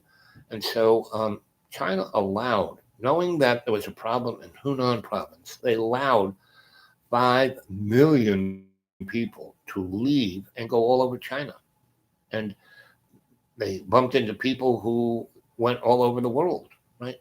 And so in that 17-week period when they could have really done something by shutting that down, they didn't. They didn't want to make any waves economically, right? And because they were in, negotiations with Pinhead. And so, but I am sure they did this on purpose because they wanted to shut their country down. They wanted to shut, the kids over there, in Freetown down. They didn't want that. They were more scared of that infection of freedom than the one of the virus. And so they let that happen. But, there's always unexpected consequences. And it really, decimated their manufacturing base. Now, as of April 1st, if you say, it's plateauing, things aren't, there are more people getting sick in the rest of the world than there are in China. Well, even though China has, 1 point something billion people, there's still more people in the rest of the world, right? And they're getting affected. So, of course, there are going to be more new cases over there, right? So, and the thing is, this thing, for like the average flu, one guy who has flu gets 2 people sick. This virus, 1 person gets sick, and about 14 people get infected from that 1 person. So, like I said, the infection rate and that whole process of it is way more than, and that's why it's so novel. No other virus does this. And that's why it seems like it's a manufactured, a genetically engineered thing. So the other little, in that RNA strain, there is a tad of AIDS in it, and there's a tad of Ebola. And then the active lung thing is coming from the viruses from the bats and other animals. And they can see the telltale sign of the CRISPR splicing. So they can see that it's genetically engineered. And that's why no one's saying much about it, except for people, that information, if you are an endocrinologist or microbiologist or any of that kind of stuff, that RNA strain, you can take a look at it, right? And so what's interesting is that, you have to, the guy Hyde that I talk about, what's his name? Oh, where's my book? That guy, again.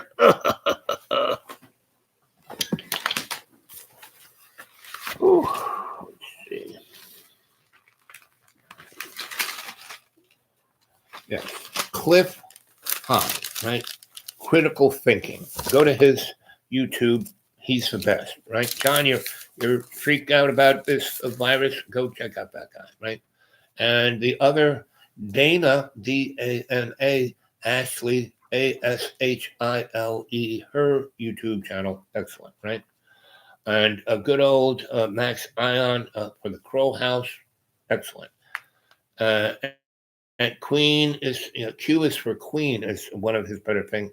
And Mac and Bob did this, and those guys really lay it down on the whole big worldwide what's going on. Chris Hedges, another really good person to go watch. He's on RT. RT is a good cable. It's Russian television. Of course, it's Russian propaganda, but it's interesting to see that. And there's also a Japanese channel that's in English. So I watch the Japanese channel in English. I watch RT. I watch the Communist Chinese channel. Right. I watch a number of different the BBC. They're all propaganda, but they're coming from a different point of view. You watch them all, you can parse what's going on, right?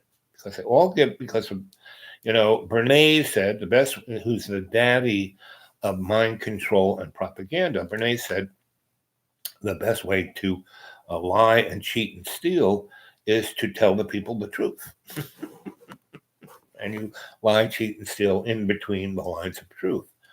So if you watch all these people's propaganda, and that's, you watch CNN, MSNBC, and Fox, again, you're going to get the different aspects of the propaganda of the corporate structure, right? And they're not all the same. They're not monolithic. They all have their own agendas, right? But it's really interesting how MSNBC and CNN are as nuts or more than Fox. Fox actually is fair and balanced in its own wacko kind of way. So you want to know what's going on with this thing? Cliff Hyde at Critical Thinking. He's the best because he was in the military. He was a scientist for the military. He was a computer. He was a guy like me, except way more cerebral, more, he was a computer programmer. So he would make these war models through the 60s, 70s, 80s, and the 90s. So he worked a lot on biological warfare. So he knows what biological warfare is. So he's the first guy I saw, back in December, where no one was even talking about this. But it was on the view screen, and we could have here in this country. I mean, we have Pinhead. We're also, don't worry, we got the best people. We know what's going on. We can take care of it. We got it under control. I made the decision to keep people out. It's the worst. Information is the best thing. And so what do? They took all the people who know what was going on and put them all under Mike Pence. And then the first decision he said was, none of you guys can say anything to the media. It all has to go through me. That is a recipe for disaster, right? And they want this disaster. They want this pandemic in this country because what people don't see is that this virus isn't going to kill a lot of people. It's going to affect everyone. Everyone on this earth is going to be infected, right? And it'll be like AIDS. So you will have to take a medicine sold to you by Big Pharma. Now, right now, Big Pharma is making billions of dollars out of selling medicines that are going to kill you to a handful of folk. Folk who have a little cancer, folk who have a little diabetes, folk who have a little high blood pressure, folk who have a little anxiety. That's like 0.04% of the world's population. Well, they're going to have a market base of like 7.9 billion people. It's a lot of money, right? And so the problem, action, solution, everyone talks about chemtrails and what are they doing with that? And most, no, that's just a contrail from the airplane. Please. So it's spraying heavy metals and all kinds of things. So it's like putting fluoride in our drinking water. How is that going to, the water is zipped by your teeth? How is that supposed to protect your teeth? I could see maybe, using toothpaste. But the number one thing that fluoride does is make you impotent and into a moron, right? So This has been going on a long time, this little plan, right? And, people go, oh, you got to look at Agenda 21, and there's Agenda 33. And they've had this agenda since, Mesopotamia, right? It's called slavery, right?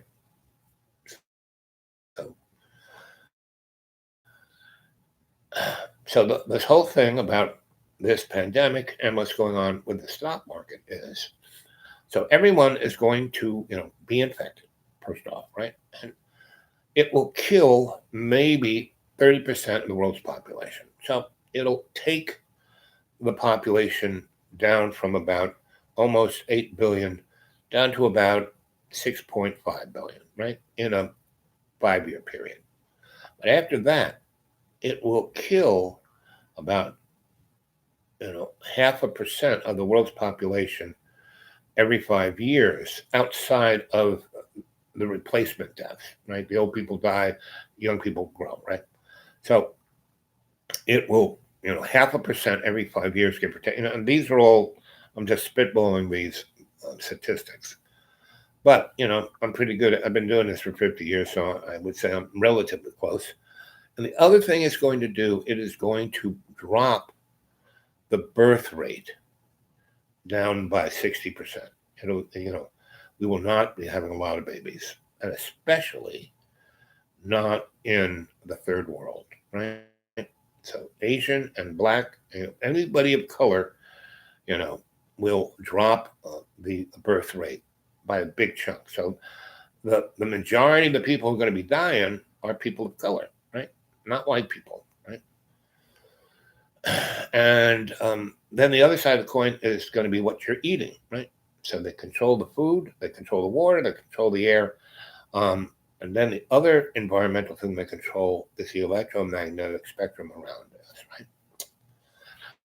So with the collapse of the economic system, and I mean collapse because money will, there is nothing backing it, not even value, like when Nixon went off the gold standard, right? And, we basically, had nothing backing our dollar, right? Um, what he did was he started the EPA, and he also, so he had the Clean Water Act, he had the, Save the Species Act, and the Clean Air Act. And so it basically put restrictions, and, the federal government owned, through the national forest and a lot of, it owns maybe 40 to 60% of all the land in North America, right? And then, we have places like, Hawaii and Alaska and all of these islands out in the Pacific, which you put them all together, it's almost a larger landmass than the United States, the contiguous states. And people don't know that. And so we control all of that, and we utilize all those resources. We passed a law in the 1890s that's basically, with our, everything in our range is ours, like our manifest destiny. It said everything in the Pacific, that all these little zillion islands out there, like Midway, right, and all of these islands out there, if it has bird poop on it, we own it, because that was one of the major, before we got into turning oil into fertilizer, before we figured out nitrates and nitrogen, getting nitrogen just from the air. Basically, we own all those islands. We just wrote a law in Congress, said, okay, and we had the big Navy, so we just put our Navy out there and put military. That's why we have thousands of military bases all over the freaking world. That's why we spend, what we spend on our Defense Department is larger than Russia's gross domestic product. Russia's GDP is smaller than New York State's GDP. Russia is not a threat. And China, for all this, it's the second largest economy. No, that's like just paperwork. GDP is a lot more than what the gross domestic product. It's like the value of things, right? That's the real um, crux of this, right? And that's why China spent a zillion, took all its money it was making, was doing infrastructure and all those, bullet trains and highways and cities. They were knocking out a city every 3 weeks because that's the real value of things, right? But we have let. So anyway, Nixon goes off the gold standard, and he basically takes all this property and locks it up in the federal government, and that's what backed our um, dollar. That's why the U.S. dollar is the petrodollar. And so why we went into Libya and why we went into um, you know Iraq and why Syria and why we want to blow up Iran. These are oil producing nations and have resources, and we wanted them. So we started these wars and revolutions in the Arab Spring, and we took all of it, right? And the great thing about Carrot Pinhead is that he lies like he breathes, but as he lies, he's telling the truth. So, when we got out of the way, we sent our military in to go after ISIS. That the CIA started, based on the motif of the Khazarian mob. The ISIS was not a Muslim, radical Muslim thing. No, they were mobsters, crazed pirates on land. Straight up go study what the Khazarian mob was in the third century, and who became so the Russians, Russia, the Tsar, got upset with what they were doing right on their border. So they said they had the biggest army in those days, and they put on the Khazarian mobsters' neck and said, hey, we know what you're doing. We're crooks too, but we have set ourselves up in a way that we are a country and we have these ways of doing things that kind of make our population relatively comfortable. Now you're freaking them out. You can't have that. So you got to get out of town. And not only that, you guys, you're not Christian, you're not Jews, you're not Muslim, you're not Buddhist, you're not nothing. That freaks people out even more. You're like an existential threat. So, A, you got to move on. B, we don't care that you're crooks. We're crooks too.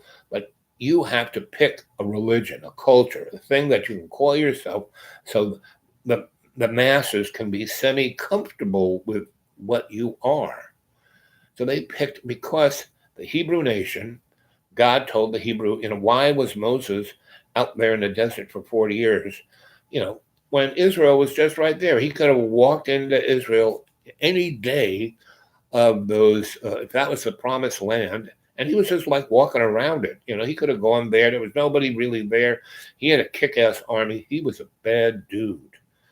And he was, basically the other side of a coin of the Khazarian nation. So they looked at the Hebrew nation, the Hebrew tribes, and said, okay, we'll be them. So they kind of got on the bandwagon and they traveled west into Europe. And the Europeans, just like right now when all the Muslims are, coming from Syria into Europe, they're like seeing, well, we don't want these people. So they said the same thing about the Jews. We don't want these guys. So they made laws where they couldn't hold office, political office. They couldn't own property. They couldn't marry into other families without becoming a Christian, right? And so they were allowed, and so they couldn't own stuff, but they could have bling. So the Hebrew nation, their assets wasn't land, wasn't armies, it wasn't any of that. But what they did have, what they did collect, which was something transportable and liquid, and it was bling, gold and diamonds and jewels, and so countries would love to have these people because they were having wars all the time and they needed cash, they needed liquidity to fight these wars, and that's where the Rothschilds became so rich because they just were, basically jewelers, right? And so uh, Big Daddy Rothschild had a bunch of sons, and he sent them to different parts of Europe to lend this liquidity to these kings, and they didn't start banking houses per se. They were more like investment brokers, right? And they were called jewelers because they had all these jewels. And that's where the term Jews came from. There's a big difference between what is known as a Zionist and what is the Hebrew nation, right? And the Hebrew nation with the 12 tribes, the 13th is the Zionists, the Anunnaki, right? No, not the Anunnaki. The guys who the Nazis were looking for, the Aryan race, Lubavitch, I forget what the Jewish name of their, but they are the Zionists. They are the guys that the Germans were looking for. They are the Aryans, right? The Khazarian mob, and so that's why we have all this conflict and confusion and all of this going on in the Mideast, right? And any place in the world where there are assets, right? Look at Africa, big continent, right? Probably the biggest, right? And who made all those countries? But Lord George and the French and the English, they just kind of drew it up on a napkin. And what they always, it's like a good example was where the Hutu and the Tutsis killed each other, meaning they drew the lines of this country, Rhodesia, or I forgot which country it was, but they made sure these two warring tribes that hated each other were in the same country. They could have been over here, they could have been here in their natural lands, but they stuck them together here. They drew the lines around them. So they did that all over Africa. They constantly put warring people who hated each other together in a country, and that's why there's always all these wars going on, because the Europeans made these countries, put indiscriminate lines around real estate. And the place you see the most war going on is the place that has gold or oil. I mean, Rhodesia, South Africa, the Congo, Nigeria. These are places super rich in resources. So, America, right? Totally bankrupt, morally, financially, resource-wise. We have wasted every God-given gift and given up to Moloch, the god of ego, and so we are already infected, and it's gonna, by April 1st. So, what if this is the benchmark? You will see all of March. Tomorrow will be March 1st, and this month you will see real infection in Europe, the United States, and everywhere else, right? And because we have no idea what's going on in China, things are getting better, right? Well, once they have to, within 2 weeks, really open up their factories and start the supply chain going, because they need a constant infusion of capital or they're just going to crash, right? And the other thing they need to keep their workforce busy, or because those people, they're getting cabin fever and they're going to, you thought Tiananmen Square was wacky. You thought what was going on in that city on the side of the bay there, the H-town. Oh, man. So you got to get those people back to work. And one of the problems, so here in our country, our economy actually works on illegal immigrants, people coming from someplace working for less over here. Well, all those factories in China do the same thing, except they're not illegal. It's just they got this gigantic country, and there are about 20 different racial crews in China, and they all hate each other. The Mongols hate these and that. They got 4 different languages there. Really distinctive, different languages. So so China's got some real issues. So so they unleash this virus, thinking, okay, we'll scare the crap out of everyone, and so they won't, go into social meltdown. But they got to get them back to work, and they got to get them back in those factories. If they do that, first of all, they have to decontaminate everything, right there is a mammoth chart because the virus stays alive. They still even know how long, somewhere between 2 days and 4 months. They really have not done any serious, um, you know, stuff that people can say, this is kind of what's going on.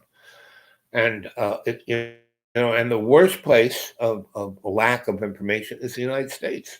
We have the less uh, noise. So when we brought those folks in from the boat in Japan, and when we flew in folks from Hunan, we flew in about, I don't know, 400 people, give or take, right? And we landed them at some Air Force base and put them in quarantine. Well, we just put them over there in that barracks over there for 14 days.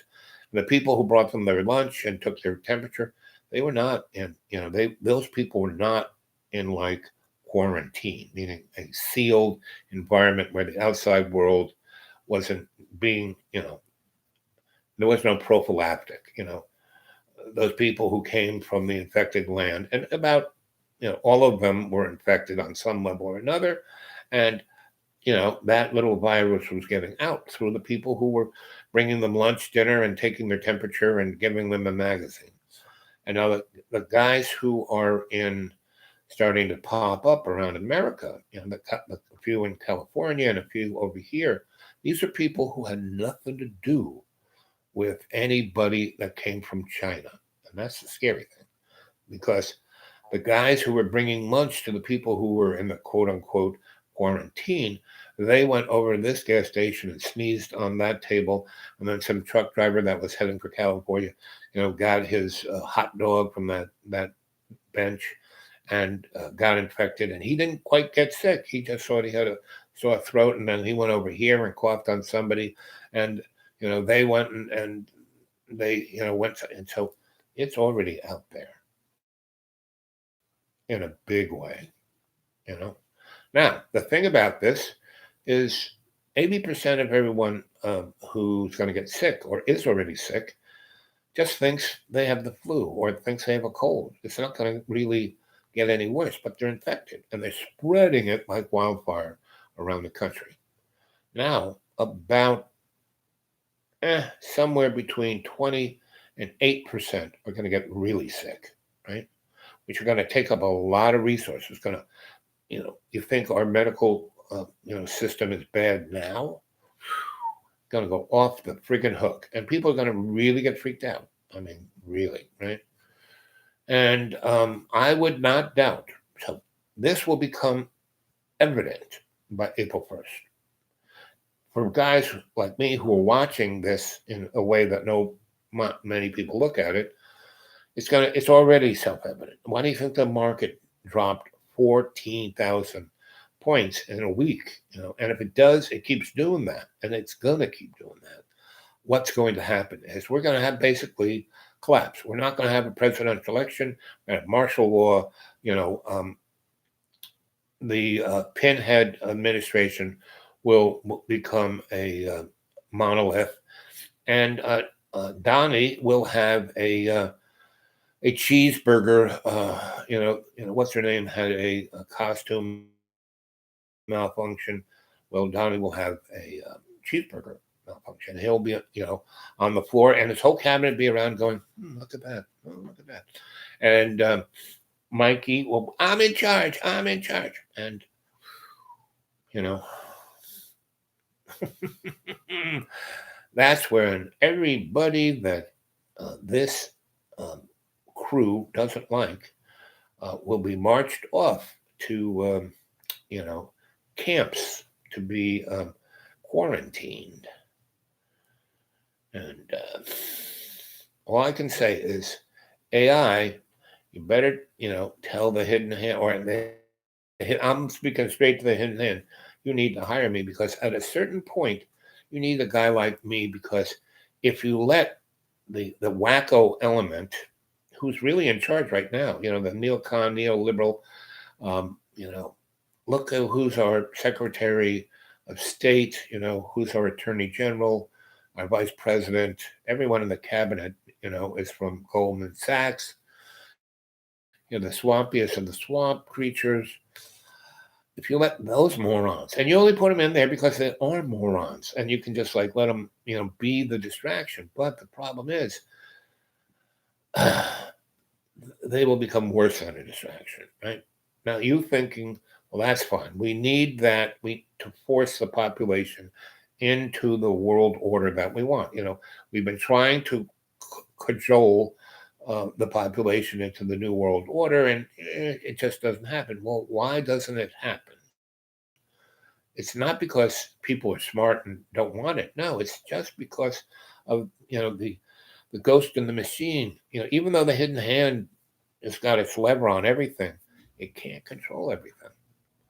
And what you need to do is and that was one of the great brilliances of the initial Roman Empire. It kind of gave the illusion through bread and circus that everyone was kind of free, kind of entertained, kind of fed, kind of happy, where John goes, will everything go back to being okay? Well, things were never okay. You can only have the illusion of okay. And the worse, the more you let things slide out of control, thinking that you need this level of chaos to force everyone into this new world order, this Hegelian nightmare slash, George Orwell slash H.G. Wells. H.G. Wells, he's really the one to read, because he, back in the latter part of the 19th century, wrote The Time Machine. He wrote Island, of Dr. Moreau. He wrote War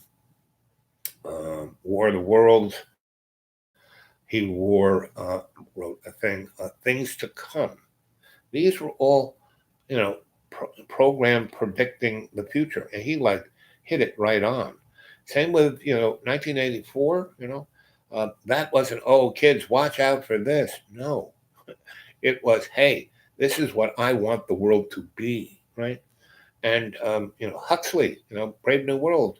Again, it wasn't like, hey, watch out for this. No, it's like, this is what I want it to be, right? And later in Huxley's life, you should read Doors to Perception, because he's realizing, oops, made a mistake here. And why do I pray all the time? Why do I try to assist you into going into guided meditation, which is just deeper prayer, conscious prayer? Whenever I say the Lord's Prayer and the Hail Mary, those aren't, Catholic Church prayers. Those are really ancient, sacred prayers, that protect one from Moloch and all of Moloch's ilk, right?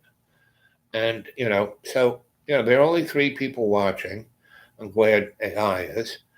And, in the next month or two, really, if the hidden hand is as smart as they think they are, they really need to come visit me and hire me, And yes, I do want a big paycheck, and I do want a free hand, because you need someone like me who doesn't believe in anything, only serves loves co-creation, because all of this mishigash, all of this craziness, all this violence, all this hatred, all of this everything is manifested through the Luciferian,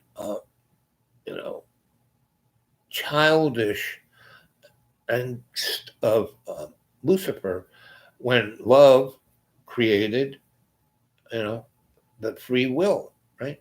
The soul that had a free will, not, the entity of all our relations that just followed the hegemony that Lucifer was in charge of. I mean, in the beginning, all things were black or dark. Well, that was heaven. That was the hegemony. Um, that was Luciferian. And, God or love's, I don't like the term God, because, in ancient languages, it translates to Baal, which is a servant to Moloch. It's like, forget that. But love's co-creation is the only thing that exists, because it created everything, right? And there is no linear time, there is no universe. This is a construct that was allowed for us to, our sandbox to play in. So it's pretty obvious, because there is no time, and our souls are always, cannot be destroyed. we are experiencing in this linear thing. So yes, we do have reincarnation, right? And we have the pinwheel of karma, the blender that chops up our experiences and spits us out behind the eight ball. Depending on how well each life we spend, that the closer we try to become, like Buddha says, so what are you, man? You a god? No, I'm awake. And what's her name? We're gonna be woke. No, not woke. Awake. What do we have to be awake to? We have to be awake to our connection to love's co-creation, not woke to being a progressive. No, because that is probably more fascist than being a neoliberal, or neoconservative. And why people are a little freaked out by Bernie is because he is what he seems to be, an old curmudgeon guy who wants, and he calls himself he's no socialist. Give me a break, But what he does want is a, a turn away from this hegemony of the corporate fascist oligarchy. And he wants to trade one oligarchy for another oligarchy. And no, it's, and if you ever read Marx, I don't know if Bernie ever read Marx, but Marx talked about this was a progression. To get away from the Hegelian monster, you had to have this progression. First, you had to be a capitalist, then you had to be a communist, then there was types of socialism. Until you got to this place, was as close as you could get to love's co-creation, where everyone had what they needed to buy, based on what, everyone had what they needed. Everyone got what they needed, right? And so that pretty much took care of everyone's needs. Their roof over their head, 3 squares, healthcare, whatever, right? And the more you could serve the common good, the more education you get, the more opportunities. But if you just want to be a couch potato, yeah, you could be a couch potato as long as you did a little work, a little of this, a little of that, right?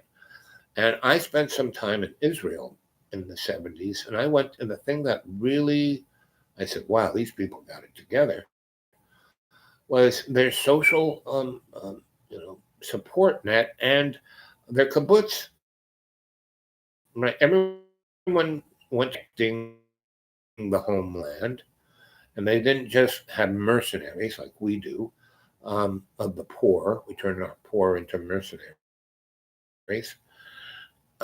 Everyone served, right? And through that, they got training. And as kids, they went off to kibbutz and learned how to grow their gardens. Everyone, pretty much, at least when I was there, everyone had a garden. Even the people who lived in the cities had gardens. They had community gardens. They had parks that they grew food. I mean, and everything was shared. It was a socialist society. Now it's a corporate fascist society, and Bibi, is their representative. I've been the longest prime minister. Blah blah blah blah blah. No, he's just been the long. He's indicted for every kind of corruption there is, and so that should give you a heads up whether if he gets indicted that much, it's not just politics. Meaning, everyone is after Carrot Head, but he was put there for this to happen, right? He worked for NBC. NBC was owned by General Electric, the largest military industrial contractor, right? Makes jet engines, makes atomic bombs, makes you name it, they make it.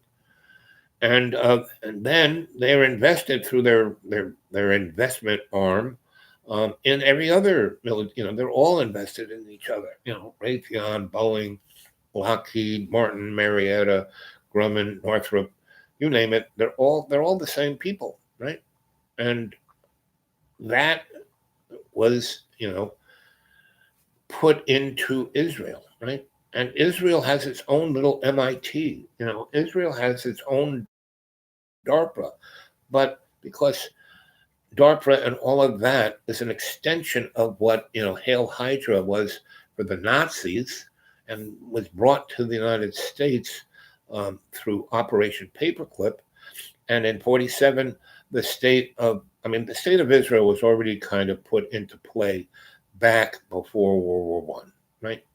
Gladstone and those guys did that because it was, a thing to be a controlling agent of controlling the oil there, right? They needed a conflict thing. And then after World War One, they took the Persian Empire, sliced it up, and made Libya and Iraq and all those countries. They're all made up. They have no legitimacy to who was there, and the people who were put in power represented the Anglo-American white male oligarchy, right? And we only went after these leaders, Muammar Gaddafi and Saddam and Bashar. We put them in power. We made their governments, and even Iran we made, right? And so because they tried to have their own democracy, and we basically had a coup and killed those political people and put the Shah in power. And at that same time, we took the most radical Muslim folk, the Ayatollah, and took him to Paris and paid his bills for 20-something years, 30 years. And when we gave the Shah the needle so he'd get cancer and had to come to America to get treated and died in one of our hospitals, we flew the Ayatollah in a U.S. Air Force C-1 transport aircraft from Paris to Tehran.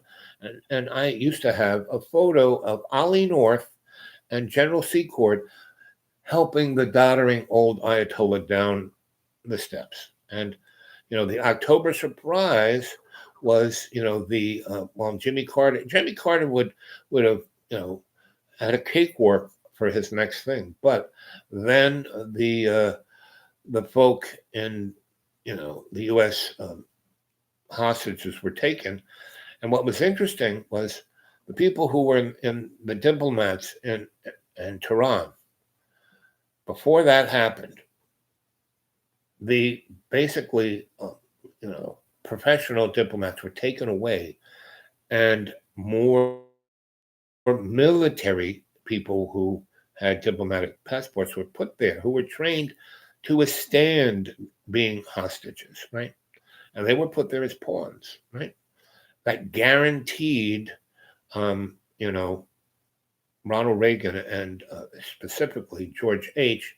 to be put into power, right? And Jimmy Carter, he actually had the Delta Force have it all worked out to go get the hostages. After the Israeli guys took Entebbe, so they did a practice run where they built their little base camp, outside of town. They flew helicopters actually into the soccer arena, ran up to where the hostages were. It's like going to the moon. They did everything but take the hostages. Came out, exited, got back to the thing, right? Went back home. Okay, this works. Next month, they send another aircraft carrier with the same kind of Delta Force and helicopters. And as they were going, some moron decided to set off the foam, underneath. And aircraft carriers, the biggest problem, they got all these bombs and gasoline for the airplane. If a fire starts, it's not a good thing. So, you have the flight deck. Well, underneath is one big gigantic hangar where they work on everything. It's all open, and both ends are open, so wind is constantly going through. Got a fire going there, and if any, like in Vietnam, they had a couple fire on aircraft carriers. I'm like, wow, because all of the rockets, the Sparrow and different AIM and all those kind of missiles that were just hanging out on the hangar deck down below on the little carriages. The fire gets up, they get cooked, and they take off shooting all over the place inside the boat and then blowing up. Oh, it's a mess, right? So after that in Vietnam, they put serious foam, like in commercial kitchens. They have the Ansel system that shoot the blue foam, right? Well, they had that along with Halo, so it smothers everything, right? So they send the guys who are gonna take the hostages out of Tehran, and they're on this aircraft carrier, and they got all the helicopters down there, and they're getting ready, and the guys are putting bullets in the guns, and somebody sets the fire suppression system on. Everything cuts with foam. A lot, the halo gets a lot of those Delta people really sick, and so after they clean everything up, they don't have the best of the tip of the spear. They have to get not the first rung or the second rung, but the third rung guys going, right? Third rung pilots, third rung, Delta Force guys. And when they took the aircraft, because the foam got over everything, got in, and everything was opened up, so the foam got into where the turbine engines of the helicopters were. So they take everything out and clean it all up. Well, when you fly a helicopter that's going close to the desert and the dust is everywhere, it's a jet engine that's running the blades, right? So it's sucking in a lot of air, and there are all these blades and they're zipping around at, like 1,700 RPM or faster. And, that sand will tear up those engines, right? So they have these filters, right? So the sand doesn't get into the engine. The air does, but they're not the sand. And they have filters on everything, where the oil is and where the lubricants are. Anyway, so when they took the engines apart to clean the fire suppressant out, all of those helicopters, all the aircraft, they didn't put those screens in. So, they all fly into their little base out in the desert just outside of town. They're getting all ready, and they have this C-130 Hercules that flew in. And it was like one big gas tank, right? And they had two of these gigantic big airplanes that was just one big gas tank. And this helicopter was taken up, blah, blah, blah, blah, blah. And the engine, because all this sand had gotten in there the last few days, engines just seize, and the helicopter smashes into the C-130 gas tank. Boom! It blows up every helicopter, kills half the guys. Everybody else is on fire. They're the third string. They don't know what to do. They're running around on fire. And that was the end of it. And that, they could have kept that under, but it was disclosed. Pictures in the New York Times of this catastrophe, the big ball of flame. And that was the October surprise that got Reagan. And because all Reagan said, oh, there he goes again. That was his, when Jimmy would try to get in the woods of, so how is this trickle down? Well, there he goes again, And, Donnie plays the same thing. He goes, lock her up, Hillary should be locked up. And if Bernie had ran against Donnie, Bernie would have been our president. And that's why the DNC, killed Bernie in California, and they had all these super delegates. He won hands down. And, he had these big things with 18,000 people. Hillary could barely fill high school gymnasium with 200 folk, and so he won hands down. But they took it away from him. Now, the reason why it's a scam is that Bernie went along with it. They said, "Listen, you'll be president next time. You'll run next time." Well, there ain't going to be another next time with this virus and the economic collapse. We're going to have martial law, right?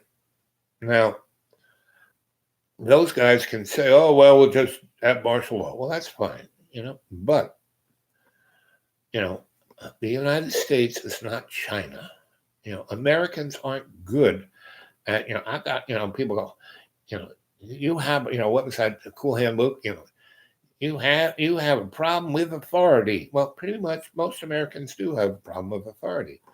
And more than half of them are, loaded for bear, I remember going to, in Roanoke, I went to a friend of mine, said, a police friend of mine said, you have to, I want you to come with me. I said, where are we going?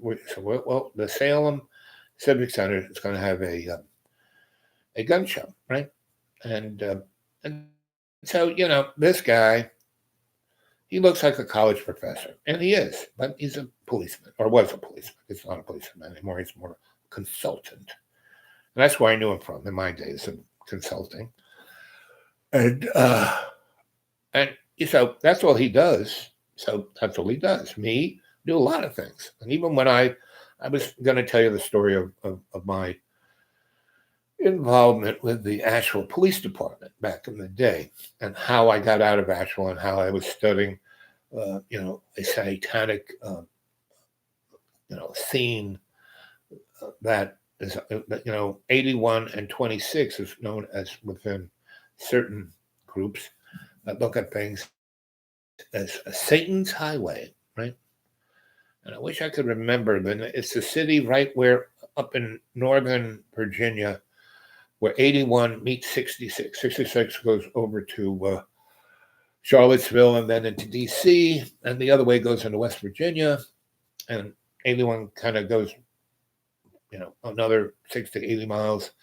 It goes into Pennsylvania, So anyway, and the city starts with S, and Woodrow Wilson came from there, and the Ku Klux Klan kind of started there, and a lot of weird-ass things, initially crazy. There were a couple of mental institutions there, that were straight out of some, MK Ultra, but from the 19th century, right? So, what's the name of it? Anyway, neither here nor there. But from there, all the way down to Johnson City, and then hang a left, going south on 26 into Asheville. That 400 miles or so, there are all of these satanic ritual murders, right? All over the place, down this highway. That's why it's called Satan's Highway. Anyway, that's another story for another time. So my buddy takes me to the Salem gun show, and all of these this is when Tea Party was a big thing. And Roanoke was one of the centers of the Tea Party, the Roanoke Valley, not just the city, the whole valley. From Lynchburg to Blacksburg, from West Virginia down to North Carolina. That was like this very, lot of organizational structure, and it was all kind of paid for, and it was like the Koch brothers' little laboratory of social engineering. And it was straight out of the think tank, came out of University of Virginia at Charlottesville, and there was an economist there. I forget his name, but he got a Nobel Prize for this concept that basically rich people were born by God to rule, and they should not pay taxes for poor people's needs of welfare and schooling. They believe that there should be no public schools, there should be no public health, there should be no public transportation, highways. We shouldn't pay for this, right? I'll have to look up his name. And he was the Koch brothers, thinking guru. And he went with, Dr. Mengele, the Rockefeller's boy, who's the Secretary of State for Nixon. And he's still alive. I can't believe that guy's still alive. He always stuck with discrimination. Anyway, that guy, he went to Chile and put Allende and all of that guy into Chile, and that was a straight up, Rockefeller thing, right? Anyway, all of this stuff is really, really, really, really very well documented. There's this guy named Quigley who wrote a Hope and Despair, right? He wrote his opus. And that's not quite the name of it, but it's close. And one of his students was a guy named Gary Allen, who wrote a book called None Dare Call It Conspiracy. And both of these books are like primers for the Council on Foreign Relations. Both these guys worked for the Council on Foreign Relations. Quigley was there, Marinsky, but he was a lot like me. Went to a lot of his lectures at Georgetown, and I studied with all these guys, and I didn't matriculate. I would read their books and go, "Wow, I gotta go find this guy." And I would go to the college he was at, and go to their classes and sit in, and he'd say, "Oh, I want you to write a paper on such and such," and I'd write a paper and hand it in, and then and I'd put my name there. Hey, you stay after class, and then everyone would leave, and he goes, "Who are you? Where are you from? What are you doing here? You're not on my list of students. You're not matriculated. You're not even part of the school. Who are you?" I said, "I read your books.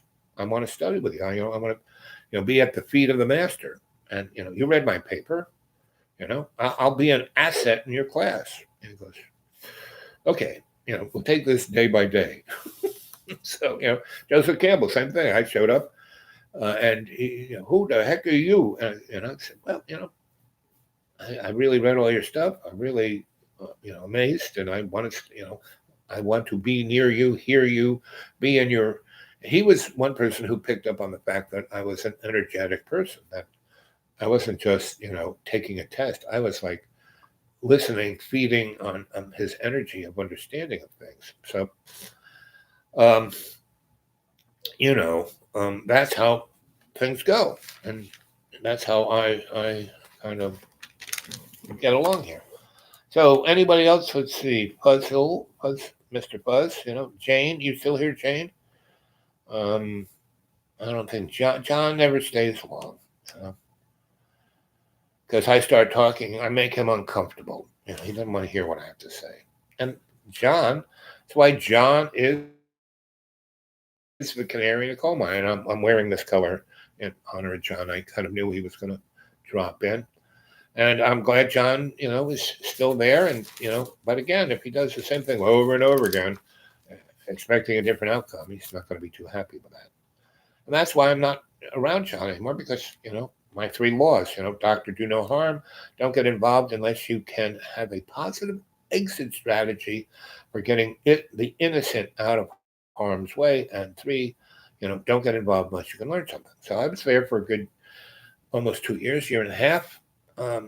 And there was all these breaks. He threw me out of the school 26 different times, usually in the middle of winter at the dark of night where I had nowhere to go. But, John doesn't think about that. And none of the culture does. That's why the name of this show is, the Insane Clown Party Body Politics. And John Birmingham, represents that to the T. And not to say that John's a great guy. He actually has a great heart, he's always striving, wanting it to be better. But if he's not going to change anything, he's not going to like internalize, look at himself.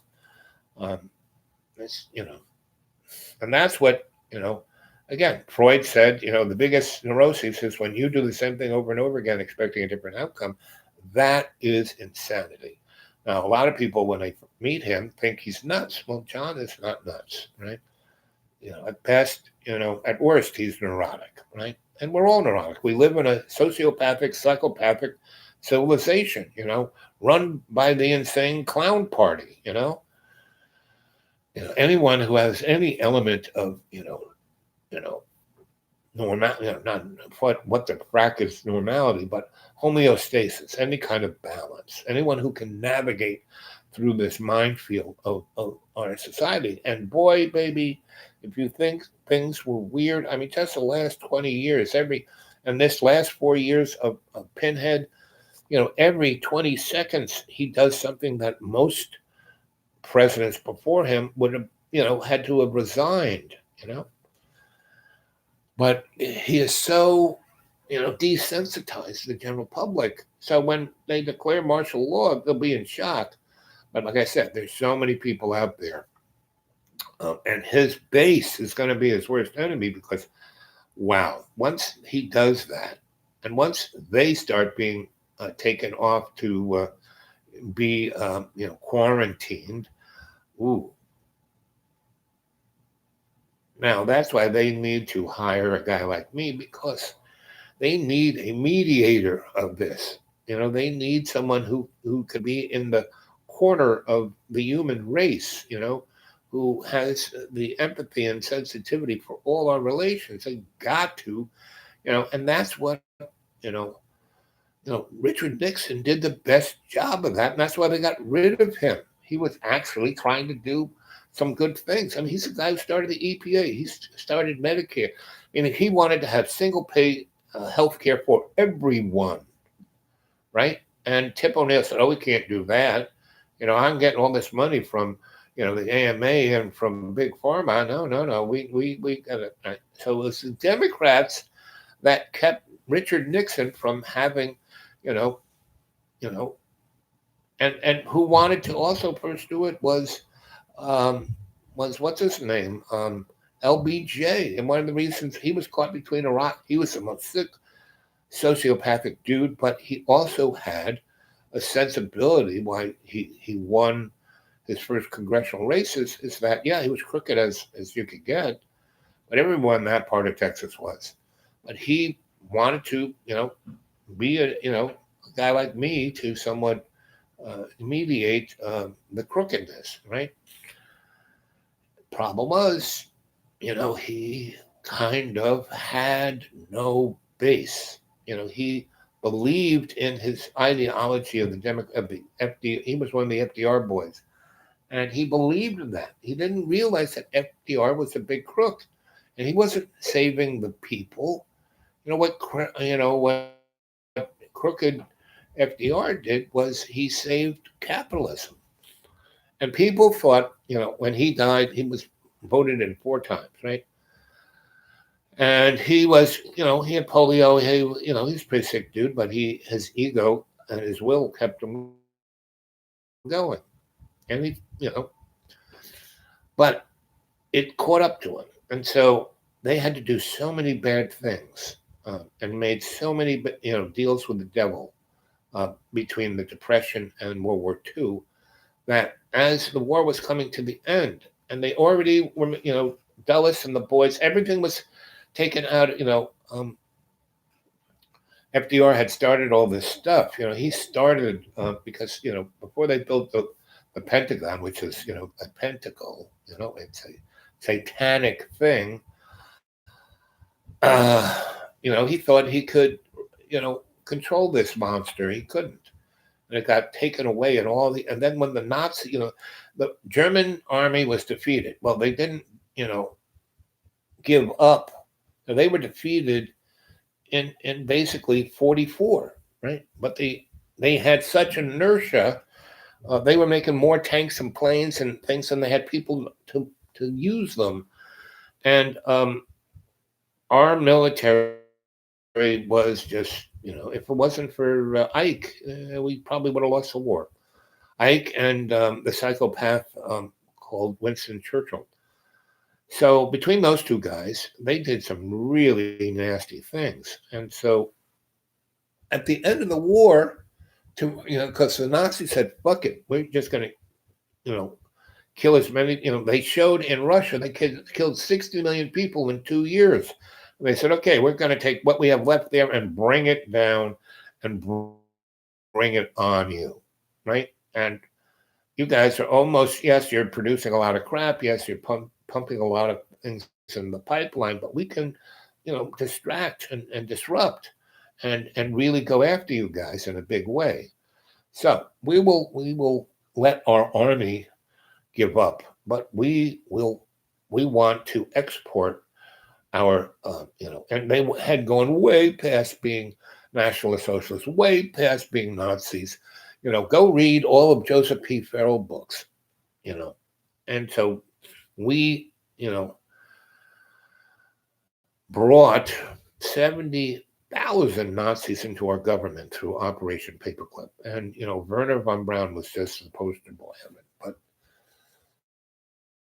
if you go read, I'm not going to go into the gory details, into the weeds of all of that, because Joseph P. Farrell does a much better. And, don't go looking at Joseph P. Farrell. I mean, if you can just, if you're a person who is not totally controlled by your prejudices, when I tell people, oh, you're prejudiced, and they go, what are you talking about? Some of my best friends are black. No, you don't like black people, you're racist.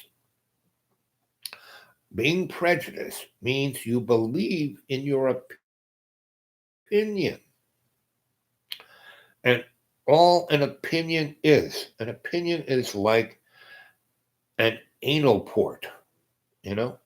And that is, everyone has one. Doesn't mean it's right, you know? So if you believe in an opinion like a political ideology or an economic ideology or a religious ideology, it's just an opinion, right?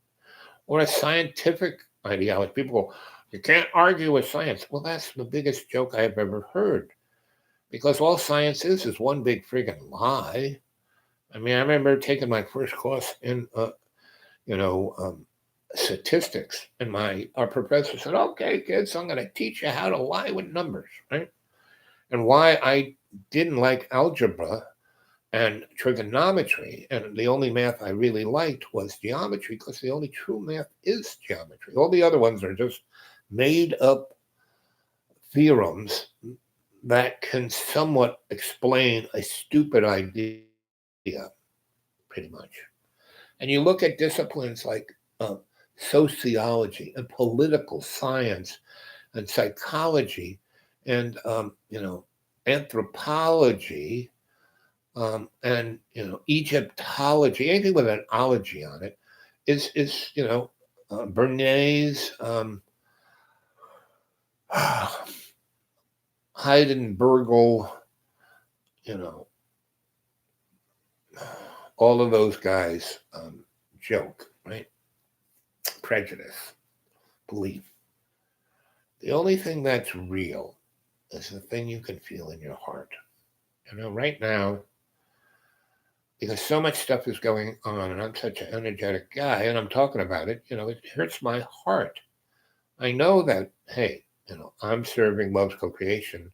And as long as, I've died so many times and go into the other side and talk about a slice of cake, and they send me back here. Just keep doing what you're doing, until you keep dying. You keep, one of these days you will have accomplished as much as you can. You have worn off, you will have gone from the pebble in the pond to not even being a grain of sand.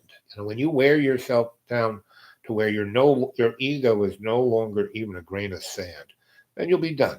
Then you will be able to ascend and not have to go through the wearing blender of karma, right?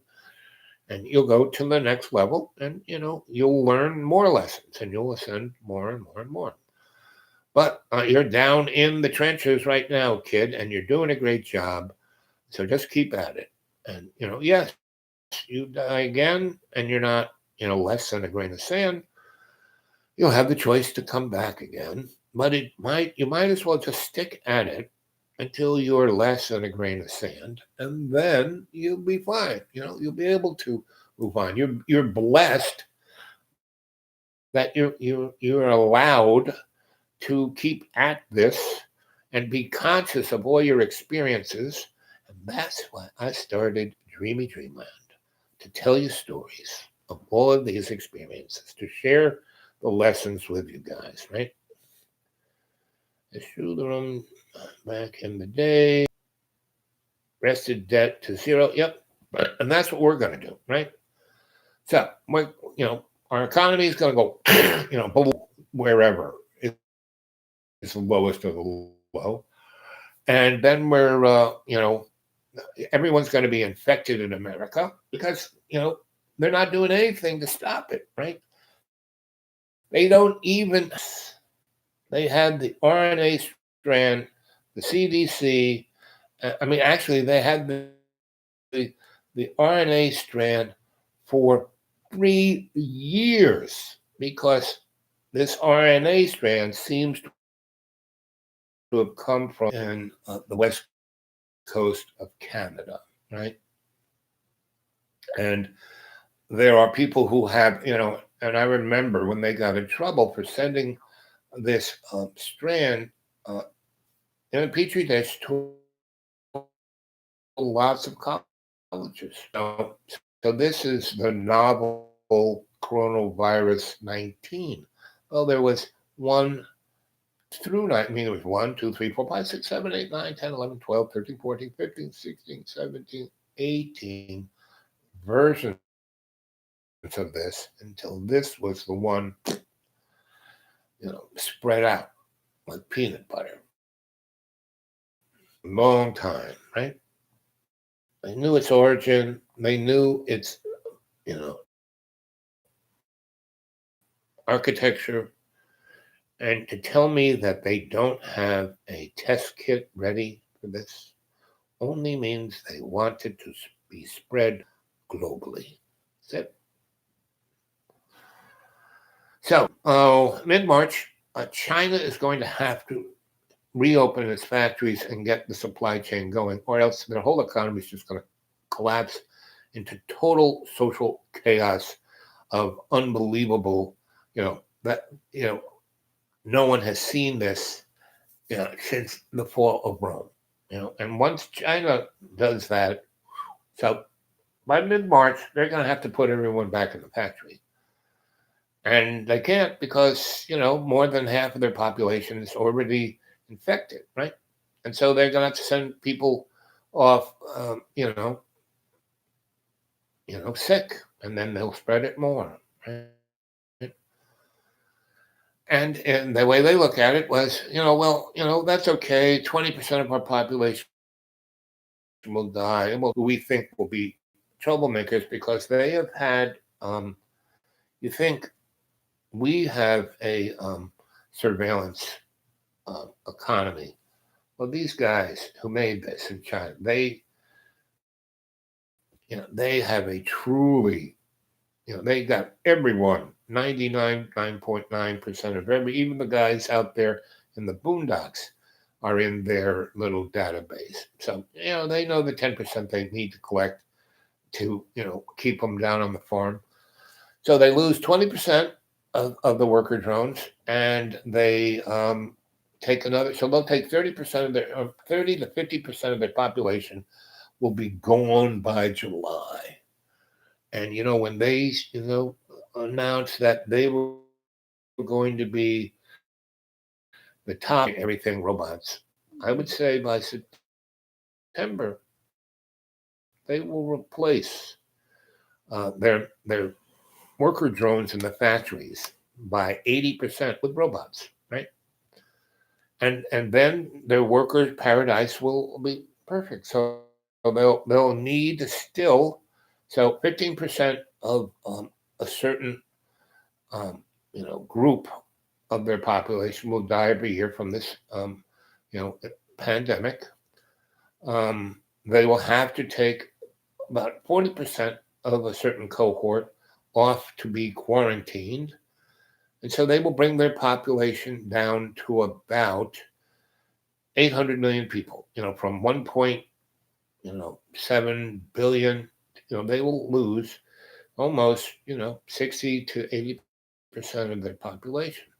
And that will be the work, they can work with that. They will, have their best thing. But what they don't understand is once they hand everything over to AI, and AI is just, so I've been taking care of a bunch of dogs, between this guy and the old lady over there. I've been taking care of their dogs, and the reason I go see her, and she said, I mean, this guy, I've been able to be here long enough and be a good enough example. And he has, I haven't like, oh, you got to do this. I just enabled him to make the right decisions, and he has, because he wants to, not be miserable. 70s, who's been blown up in the Iraq water. He's kind of messed up. He's got a lot of issues, and yet he's said, okay, so I have these limitations. I have these obstacles. I am actually not going to be oppressed by that, and I'm going to use them as my tool to become better. He's taken the obstacles in his life, and he has working. He's not become perfect, but he, in the last, since mid-January, um, he has changed, unbelievably, but by little things. He's just changed little this, little that. Not like really, 100, but totally no. But he's made his life a lot better, a lot happier. And one of the things is that his dogs were like ruling his life, and that's what dogs just want an alpha dog to, you know, tell them what to do, right? They want to be the pack. Now, if their owner isn't an alpha dog, then one of the dogs will assert itself. And if you have more than one dog, then they start fighting amongst themselves to be which one's going to be the alpha dog. And this guy, he had too much on his plate. He had all these dogs, and he loves the animals, but he can't, be the alpha dog. So they chew up this and piss on that, and drive them. That was one of the things that was his obstacle. Anyway, so I said, I'll take care of these. So I did, right? So he was out, doing other stuff where I take the dogs, and all I did was didn't yell him, didn't. I just said, okay. I set him down, and I bought a pack of ham, and I said, okay. And I had this big pack of ham, and I took out a little slice, and ooh, this is good. And they all were jumping on me for. I said, no, no, no. I took the ham and I put it in the freezer, closed it, went back, and sat there. And they where's the ham? And I said, you guys sit down.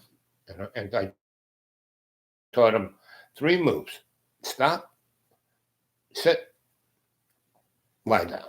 Right? I don't even have to say it. Stop, sit, lie down. Right? And they're much better with the hand movements because they know what it means. When you talk to them, it's just like Charlie Brown when he would listen to the teacher, and the teacher would go, wah, wah, wah, wah, wah, wah. That's how dogs hear humans, right? And humans are really, they said, I'd watch this guy go, why did you do that? He's talking to a dog like the dog really understands what he's saying. Now, the dog can pick up the emotion really good until that he's upset, But then when you punish a dog by, you don't even have to hit a dog to punish it. You just, yell at them, jump up and down, They then see that as a form of affection. And people do the same thing, When you punish kids, that's why there's no sense in punishing them. What you need is sit down and talk to them, right? See what they want, see why they did that, see how they thought, all that stuff. You had a conversation with them. And then they'll think about it, right? And then they'll, not do it. My grandma did that when, I remember being 2 and her not punishing me, not yelling at me. So, okay, why'd you do that? She would call it sussing. Let's suss this out. Let's suss this out. So, within 2 days, they weren't jumping on the table for food. They weren't jumping up on people. They weren't snapping at each other. And all I had to do is this, and they would just stop. They would sit down, right? And I would, stop. And if they were going nuts because they were really, big dogs that needed to just run around, and they didn't. They were in the house all the time. So I would take them out and I would put them on a leash, so they couldn't run away. It's they'll run away. So you put them on a leash, And I still had a few leashes left in my car. I had the ones that the thing pays out about 25 feet. So they can run about 25 feet and then stop, right? So I would be someplace and I would wrap the thing around a tree. So, these are big dogs, and they, really big dogs. And, they're a mix of Chow, Great Dane, Rottweiler, and Pit Bull. I mean, these are pretty serious dogs. And if they get carried away, they could do some serious. Anyway, so I would take them on a walk, and I would put the leash and I'd wrap it around a tree. So they'd have about 25 feet. So they would, once they got up, they were like, I said, stay by me. I like, stay. And then we'd stop, and I would take the leash and wrap it around a tree. And I wasn't I would like be and say, oh wow, he's not watching out, and they would take off and they would get 25 feet away, fall down, and they'd come back like, what the heck was that? It's called a leash, buddy. And so after the first day of that, they no longer ran off. If I would hold that leash, it would like rip my arm off, right? But tying it to a tree, a big tree, didn't pull the tree down. So that just took one day of that. They never did that again, right?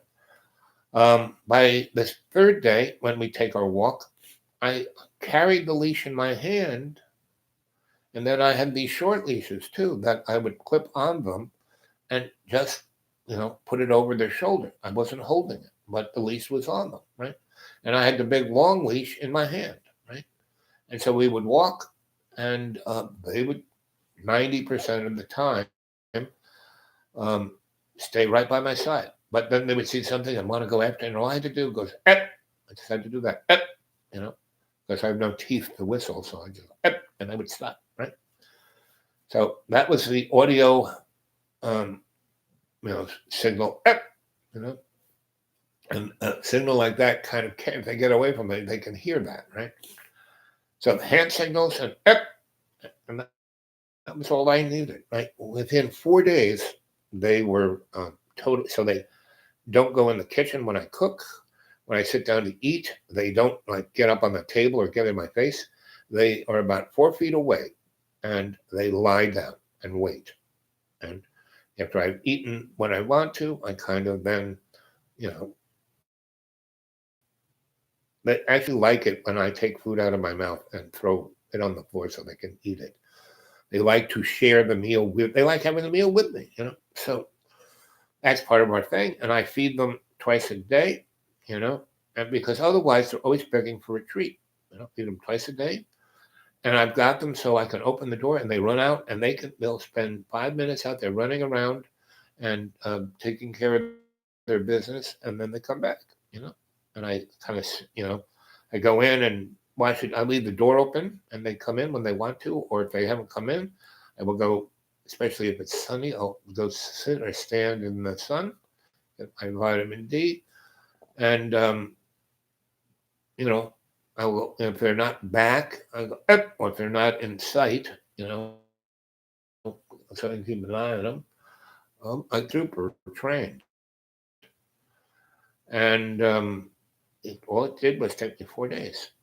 And I didn't have to yell at them. I didn't have to hit them. I didn't have to scream at them. I didn't have to do anything, except those few little things, And I don't give them a lot of treats, but they do know that that packet of ham is in there for them. And when they're really good, I will get out, a slice for each of them and give them a little morsel. And they used to, if you had a little dog treat, they would like bite your arm off to get at that treat. Now they have to sit in front of me, and I will put it on my finger, and they have to slowly take it like that. Otherwise, they don't get any more. Very simple, not very hard. Human beings are the same way. Now, the Maslowian,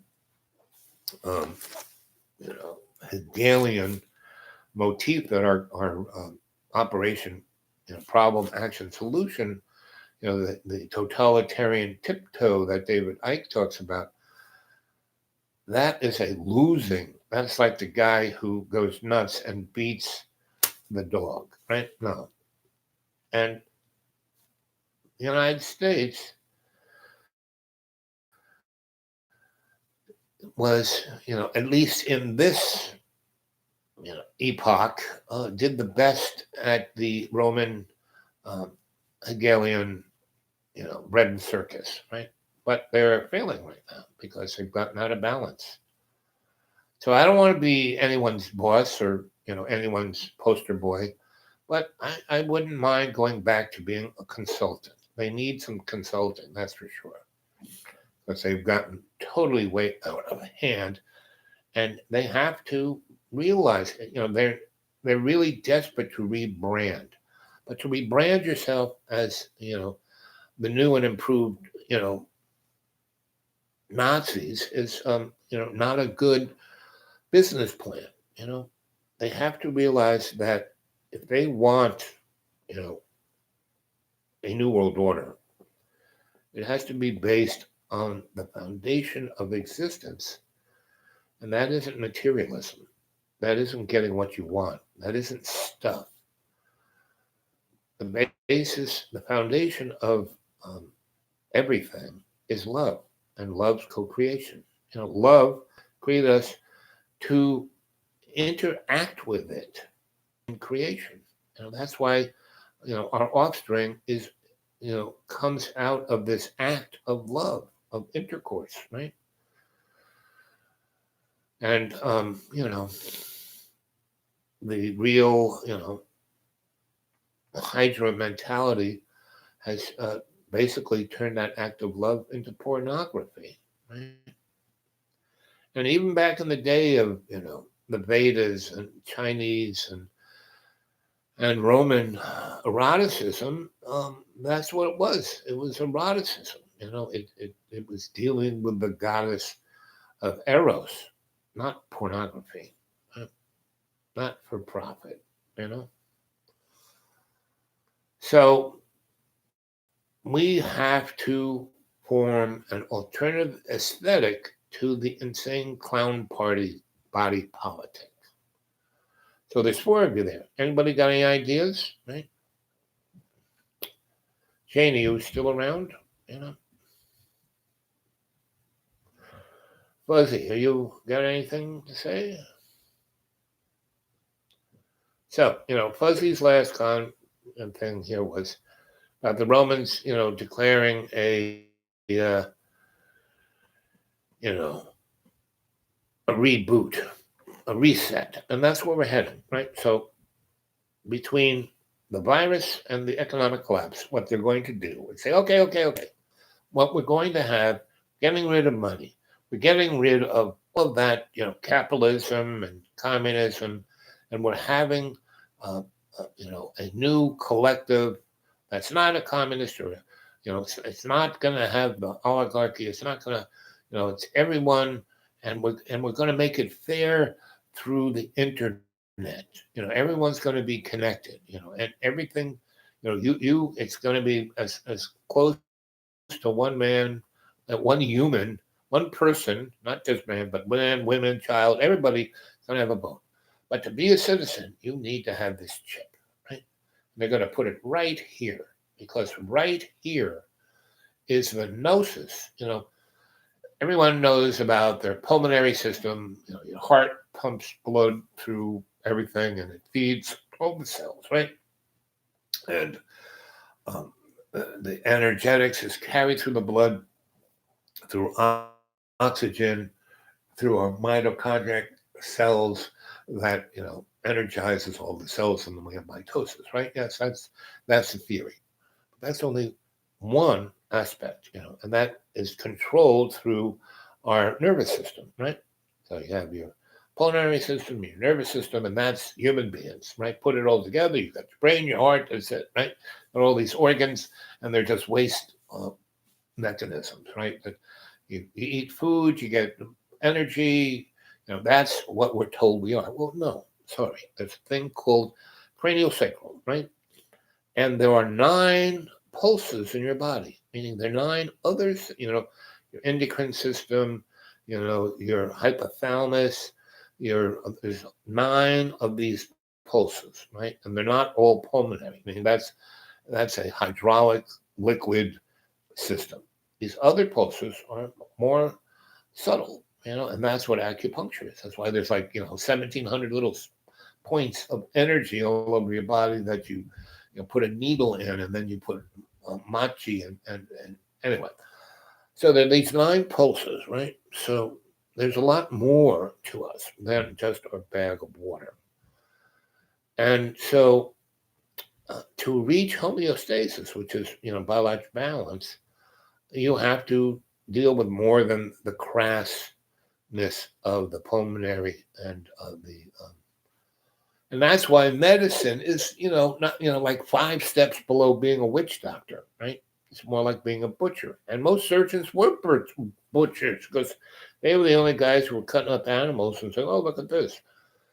And so and then where money gets involved. So there needs to be a new branding, and the powers that, the hidden hand and the powers that shouldn't be realize this, but they just want to become more authoritarian. They want a shinier version of the Nazi, the Third Reich.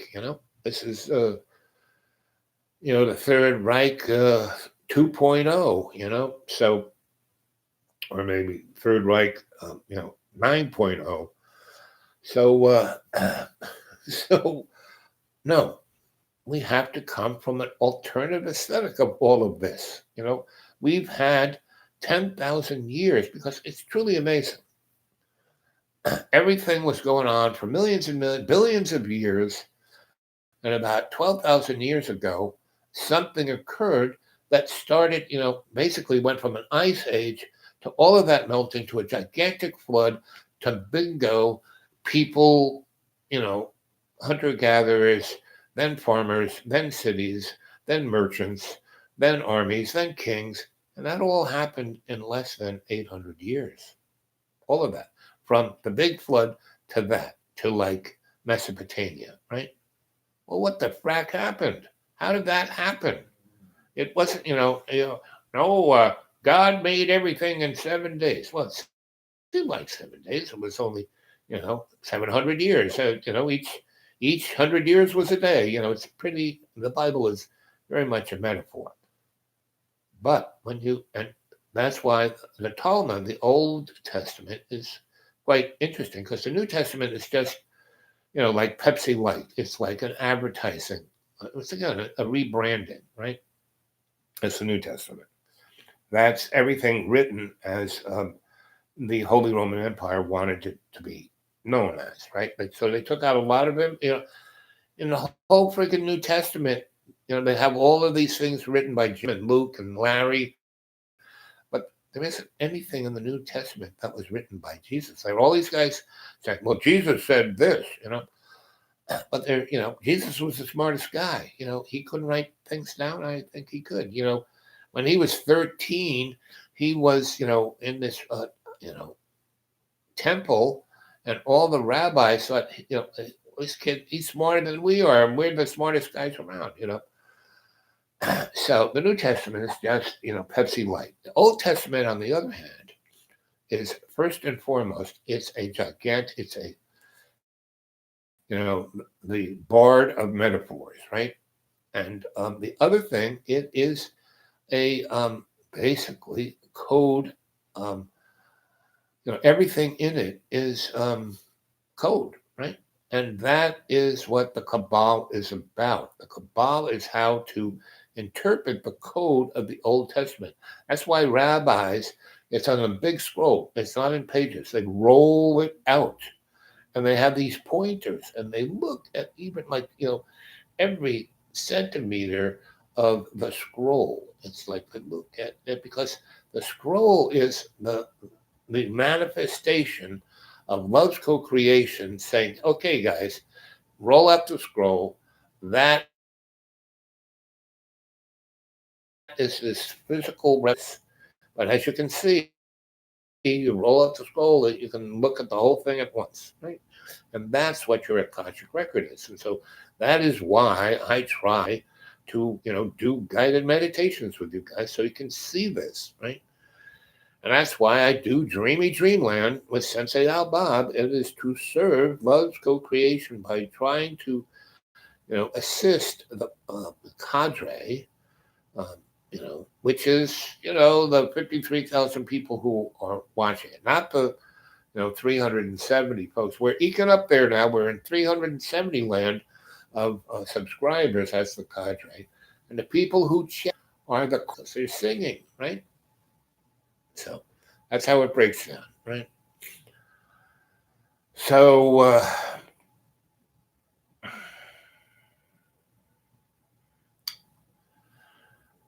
they're going to try and rebrand. So we're going to have this pandemic, which will be the control agent, right? So, okay, we're going to give everyone a break, right? Everything's broken and broke. And so we're still on planet Earth. We're still all here, so we're just going to reboot all of this. And how it's going to work? No more money that people can hoard, and your access to stuff will be your face, right? And your interaction with the system, which is going to be AI, is going to be this little chip right here. And why they put it there is that all 9 pulses come together right here. You put a microwave electronic device in here, it will be energized. It will get its current from the mitochondria cells, and this will be the transhuman device, because it won't be a little battery in there. It'll be, you know, just like in the Matrix, human beings were like the ever-ready batteries, all plugged into those little bathtubs, lined up. But here, it's just going to be there, right? And so that will be and so you won't need your wallet, you won't need your card, it'll be there, right? And you won't have to swipe anything. Wherever you go, you will be part of the system. They will know exactly where you are. They will know exactly what you're thinking, what you're saying, because they'll be able to read every part of those 9 pulses right there, your cardiac, everything that's going on. They will be able to interpret through algorithms just by those 9 pulses. Because I do it when I do craniosacral, I can tell exactly what's going on. I've done it for so many years. I no longer have to touch your, I don't have to adjust your neck anymore. I can just, put my hands up like this, so I do craniosacral through Reiki, right? And that's why when you guys go on, are on, I can, not, I can sense you. When you say things, I can sense you, right? And so a lot of you appreciate that. It comes on for a few moments and then runs away, is because, and that's why I gave him his space. He had the whole upstairs. I just had this little room downstairs, and I, was his servant, and the fact that I was who I was, and I was awake, and I was confident, understanding who I was, that made John anxious, because John had all the power, he had all the money, he had everything, yet he had no sense of himself, or he had no confidence in that. Why I've been doing this forever? Why can't I be successful?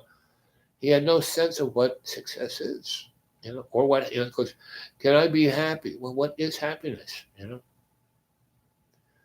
So they are going to try and replace all of the service to love's co-creation with being a Borg, being part of the collective, being safe, secure, all the things you need. You're going to be a Borg. And you will, like in Player One, you'll be in an artificial reality, and you will be able to have the computer generated sense of whatever you want: sex, drugs, rock and roll, whatever, right? And that's why Spielberg, he is, the predictive, programmer of the masses. He makes all these movies, him and J.J. Abrams and other people, everything in Hollywood. What is Hollywood? What is a magic wand made? The wood that is used to make magic wands is the holly wood. And that's why Hollywood is Hollywood. It's not like a native in California. It's not like the Spanish, oh, that's Hollywood over there. No.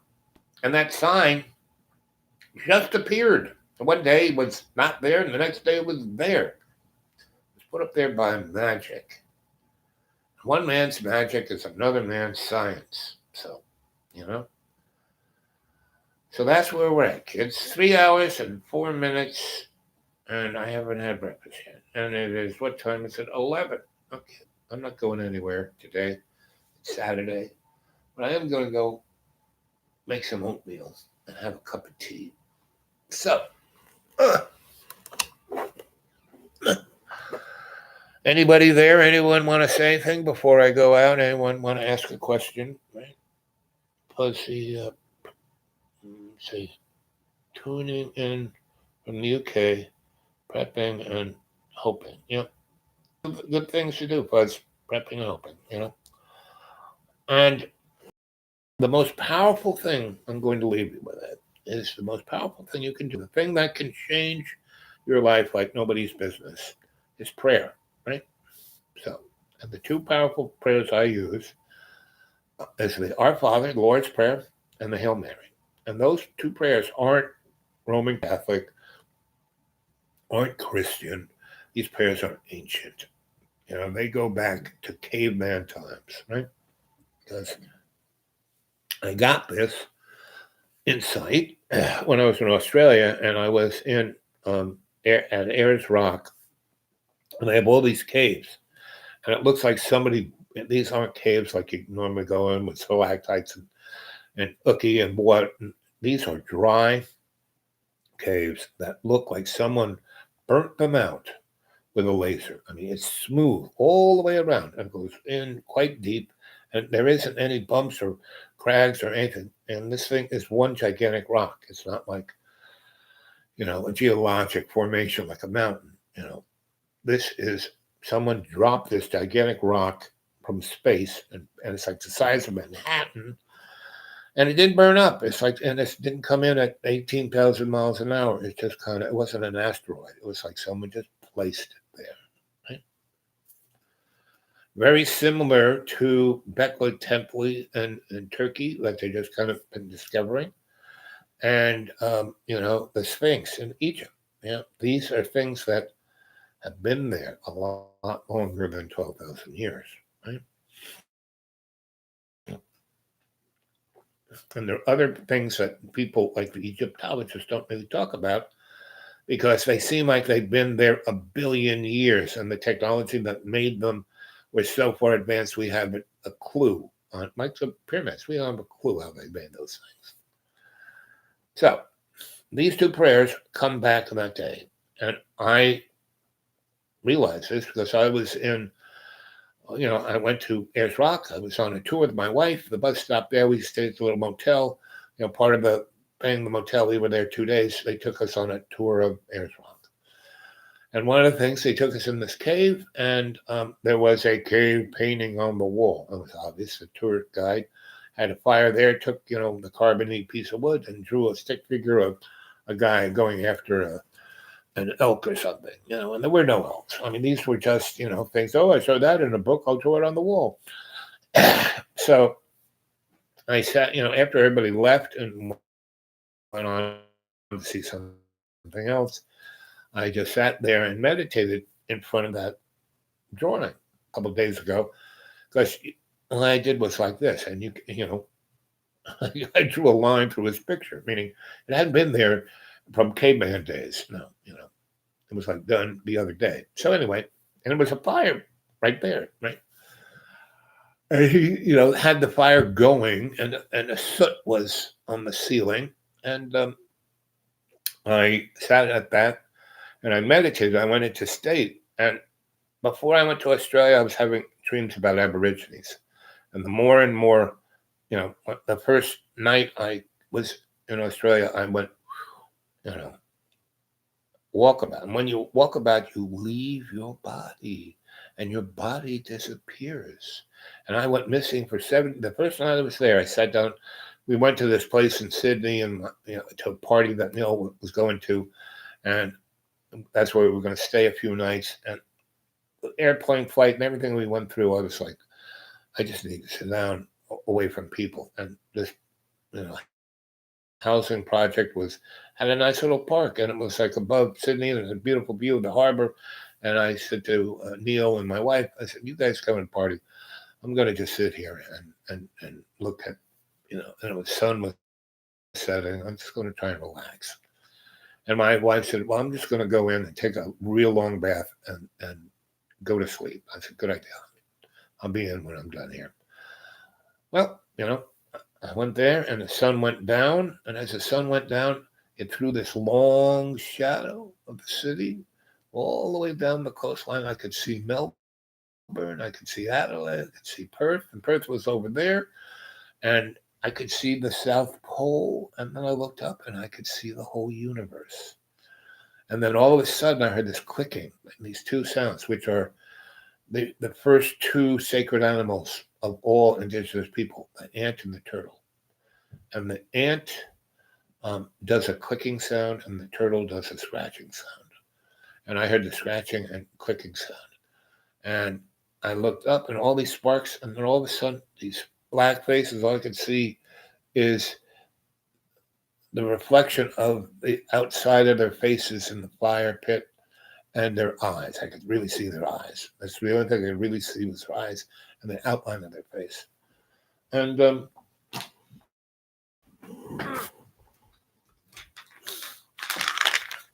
I heard a voice say, "Young Al, come and join us in the fire pit." And I stepped into the fire pit and I was surrounded by fire. And it didn't burn me. It was warm and comforting and loving and supportive. And I saw the whole stretch of everything, right? From the alpha to the omega, and realized that time was not linear, did not even exist. And the only thing that truly was love's co-creation. And that's when I heard, "Our Father who art in heaven, hallowed be thy name, thy kingdom come. Thy will be done on earth as in heaven. Give us this day our daily bread, and forgive us our trespasses, as we forgive those who trespass against us. And lead us not into temptation, but deliver us from evil. It was in the beginning, is now, ever shall be, world without amen." I did not hear it in English. I heard it in Walamajiri, the tongue of the people who I would go live with a year from that day. Yeah. And we expected to stay in Australia for a month or two or three, right? We did not expect to stay there 3 years and have a whole. I mean, we could have easily stayed there. We had gotten ourselves into community, and I had skill sets that I could have said, "Hey, I want to live here," because they were looking for people who had training like I did. And Don, she had a lot of degrees, and she could have been a teacher. She was teaching. She went up to Sydney and got into a crew of punch hawks as friends and taught at the university in Sydney. Right? So we could have stayed there easy. But she had a thing in her, and that's why we stayed there 3 years. She really liked a lot of kind of the attention. She was a top dog, When she was in America and in New York and even in California, she wasn't a top dog. In Australia, she was a top dog. So she could have stayed there. But, she's super psychic, super sensitive. And she would have feelings that she didn't understand. And that's why we're a good team, because she would have these feelings that I could sense. And then I'd ask her questions, and then I could suss it out like my grandma used to do. So we were a really good team for about 8 years. Anyway, so there I was sitting at, in this cave, and I saw all of this stuff that connected to my first night's dream. And I went missing for 72 hours. I didn't come back in a few hours, and Neil and my wife, she didn't go to bed because I didn't come back in. And they came out looking for me, and they couldn't find me. And I went all over the place. They couldn't find me. I started to get worried, called the cops, and I said, "Well, you're going to have to wait at least till 24 hours before we put them on the books." And so, they said, you have to wait a week. And he just got off the airplane. Something could happen. We had a bad flight. He could be sick. He could be dying. The guy said, "Okay, 24 hours, call." They were talking to him like 3 a.m. He said, "Call me tomorrow around, call this police department, ask for this guy around 5 p.m. and we'll start the ball rolling." So they did, and they did. 72 hours later, a policeman woke me up from that dream. And I was sitting on the same frigging park bench that I sat down on. And instead of being midnight, it was like 12 noon and the sun was really hot. And this guy was going, "Oh, you well, oh, you well, oh, you well." And I was like, blah, blah, blah, what? And all I could see, like, the only thing I could see the Aborigine guys was the outline of them and their eyes. Their eyes were really super. They had brown eyes, right? And so this guy's shaking me, and police guy who was the accident. He's, because he had a picture of me, so he's like, "Oh, that's him," and he's waking me up, and I wouldn't wake up, so he's really shaking me. Like if I was sick or dying, the way he was shaking me was not the thing you should be doing. It would probably have just killed me. So anyway, he actually picks me up, and I look at him, and the sun behind him is super hot, whereas when I step in the fire pit with the Aborigines, it was warm and soothing and mother-like. This guy he was just a black outline. I couldn't even see him, right? And the sun behind him was so bright. It was like, and I got these blue eyes and really sensitive light. And what was scary, so when I stepped in the fire, it was warm and comfy. This guy was a black outline with nothing there. And he was so desperately cold that was burning me, right? And so he picked me up and he was shaking me, he was like, had both my arms and me shaking them, and I vomited on him. And he dropped me like a bag of potatoes, and he kicked me. And by that time, a couple of policemen came by, responded, because I guess he got on his phone. And they like, "Hey, Bob, what are you?" No. And so he threw up on me. And he said, "Oh, this guy we're looking for, he's an American. He says sick, you can't kick him." So they kind of put me up. They called an ambulance. And so by the time the ambulance showed up, Neil and my wife and everybody else were around me. And my wife was, "Honey, are you okay?" And the ambulance guy, they put me on a stretcher, and they gave me an IV and put me in the ambulance. Anyway, so, they don't drive off to the hospital. They just, put me out of the sun and start hydrating me. And they hooked me up to all this apparatus. And it's like 1977. These guys have a pretty good medical system because they already had me, they didn't have to take me to the hospital. They already telemetricked all of my sensory stuff they had hooked up to me. So they were measuring my oxygen level and my blood pressure and this, that, and the other thing. And the guy said, no, he seems to be okay. Let him finish up a bag of water, they give him a prescription to give me, and a name of a doctor to go see at the end of the week, make sure I was okay, and give me a phone number if anything happened, to call this doctor. And so I had my own doctor, that I was on call to, that they said, "Wait, he's got a beeper and he'll respond relatively quickly. And, we now have you totally on our database in our hospital. And so you're okay, we think you're okay. You don't have to go to the hospital. You're fine." So, this is how our medical system should be today, which we don't even have. We don't have what Australia had in 1977, Yeah, Sydney was their big city. They were hot stuff.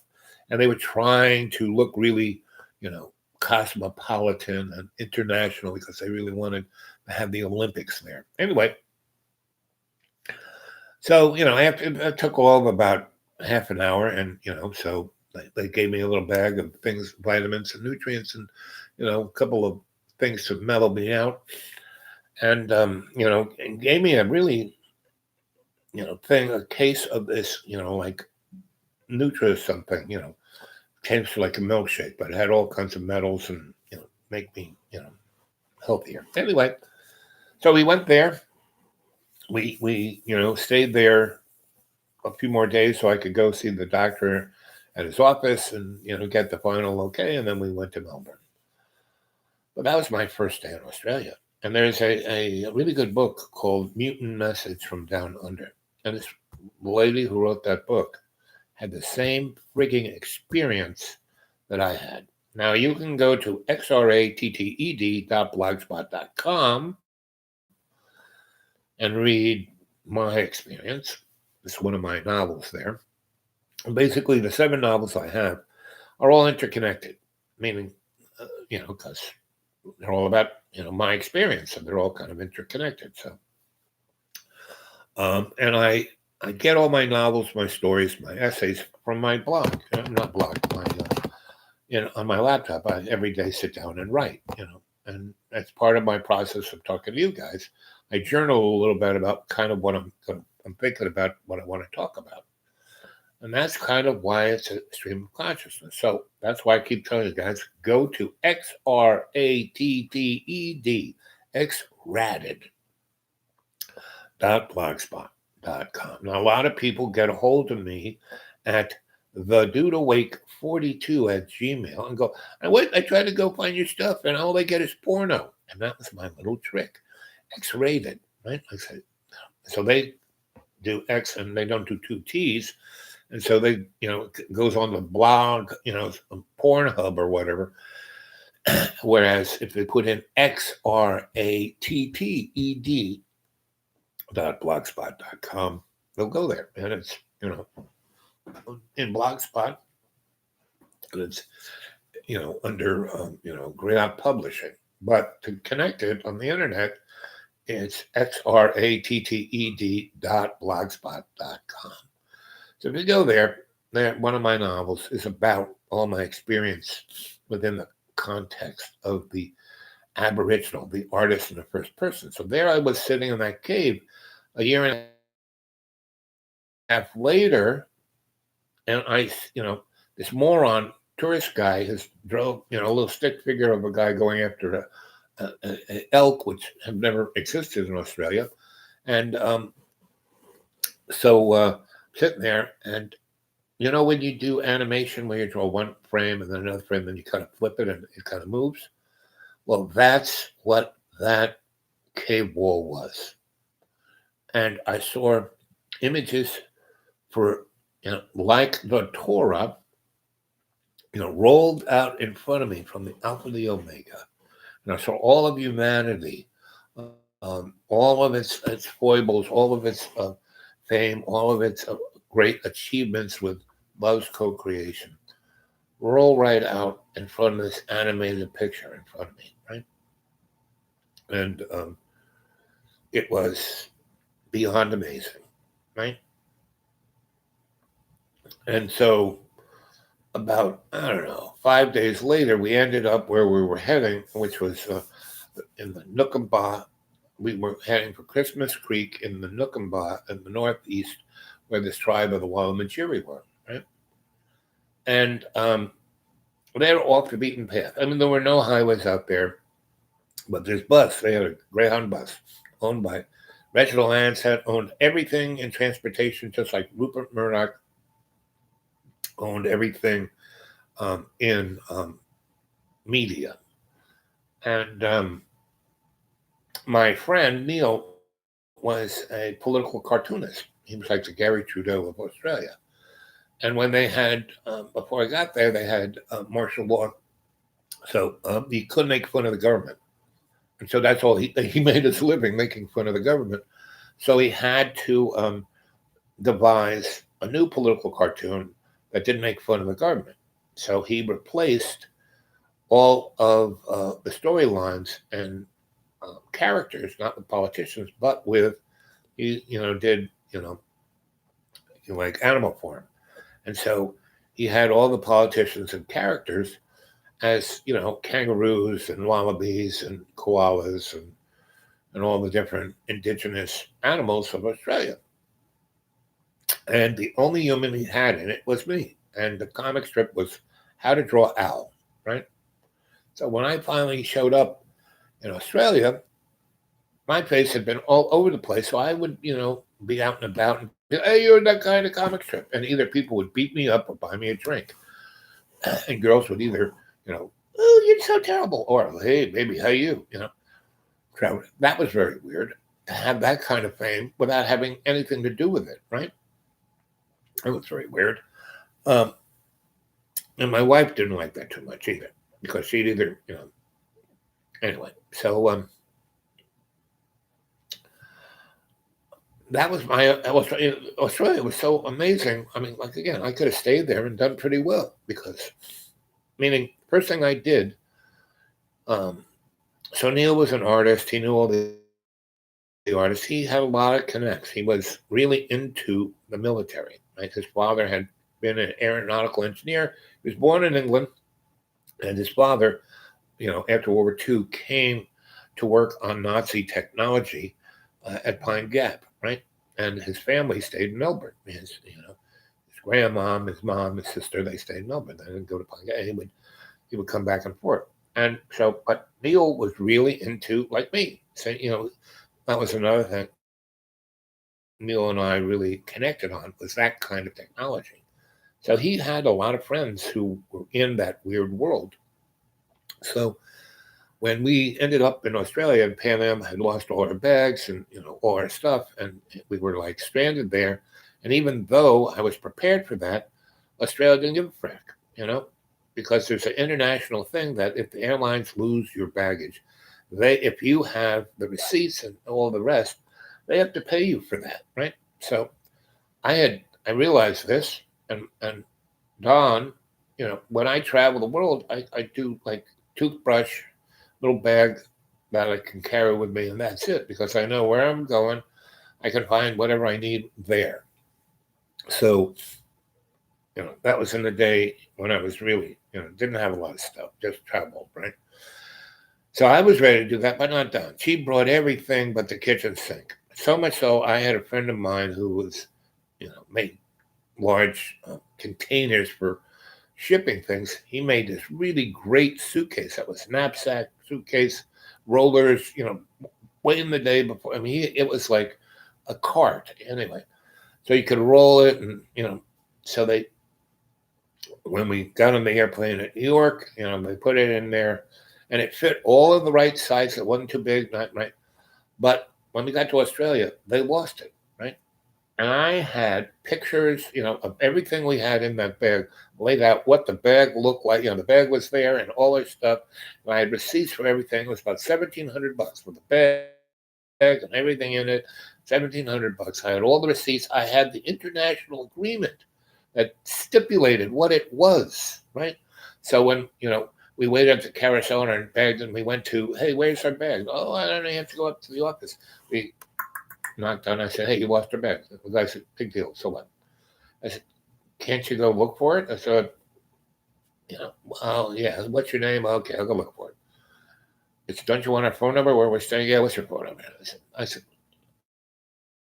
enough of this.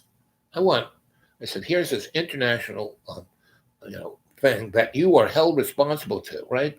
And I got a copy of what Pan Am was airline, said it was going to do when we got here if they lost our thing.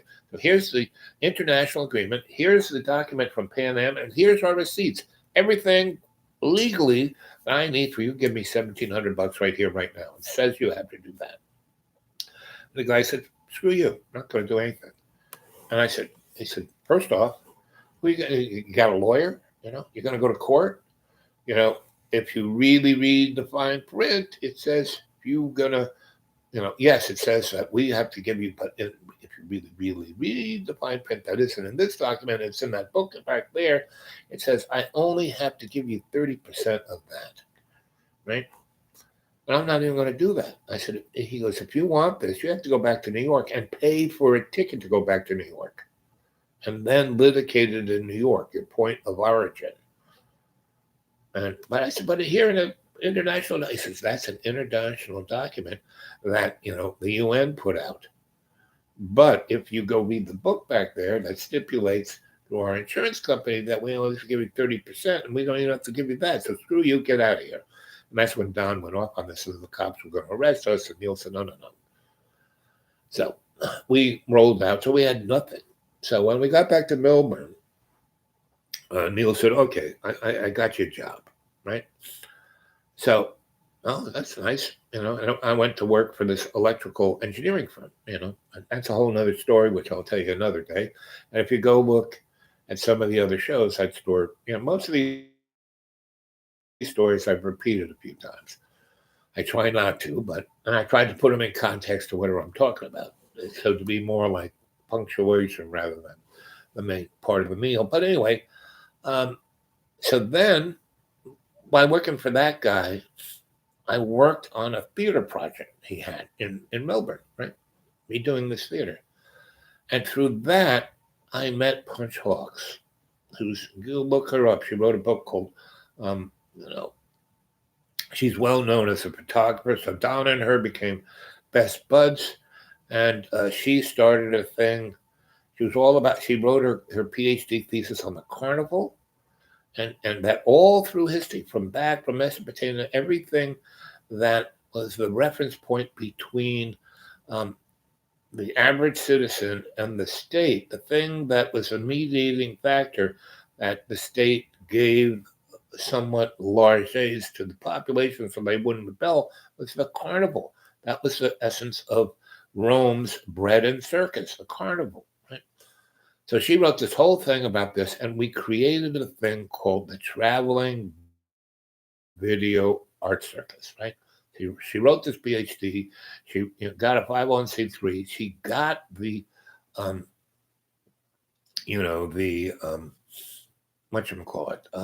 government of Australia to give her money to start the Avant-Garde Theatre of Australia. And so I worked on this project that was for the rich people of a theater that the government was sponsoring. And that's when I met Punch.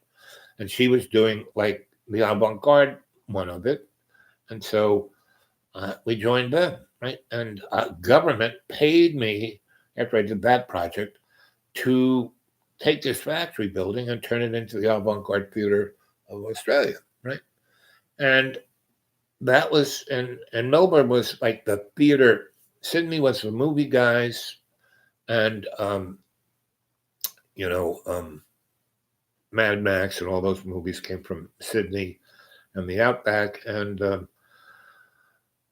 Melbourne was the Broadway, the theater, right? So we were the theater, and there was this one guy who owned every theater, was Mr. Theater, and he met me when we worked on the state Whoop-de-Doo Theater, because he was running that too. He owned all the commercial theaters, and he was running the one the state was, and that was Australia's biggest problem. They had one guy who would be in charge of everything, and he was corrupt beyond. So Rupert Murdoch was media, Rachel Ansett was transportation, this moron was theater, and all through all of those different economic things.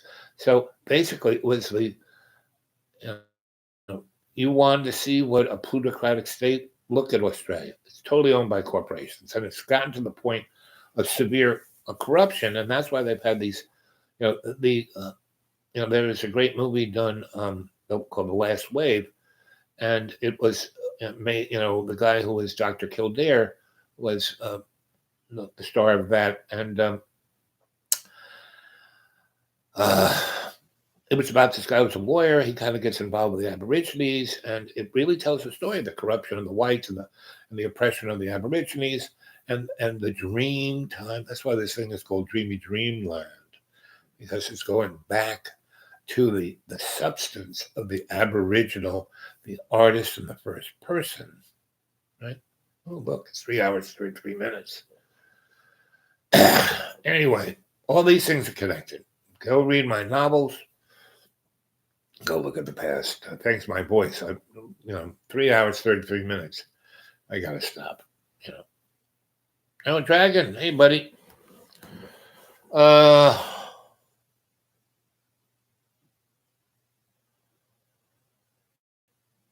I've been talking for a long time. My voice is starting to give out, and I haven't had breakfast yet. So good to see you, buddy. Anything you want to say before I go?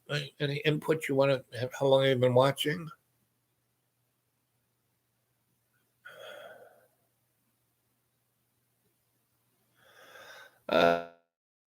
What is your perspective on work and how everything will be automated and normal jobs becoming obsolete? What are we going to do about this? Well, you got two ways of looking at it. And I'll give you the short shift on this. And you know what?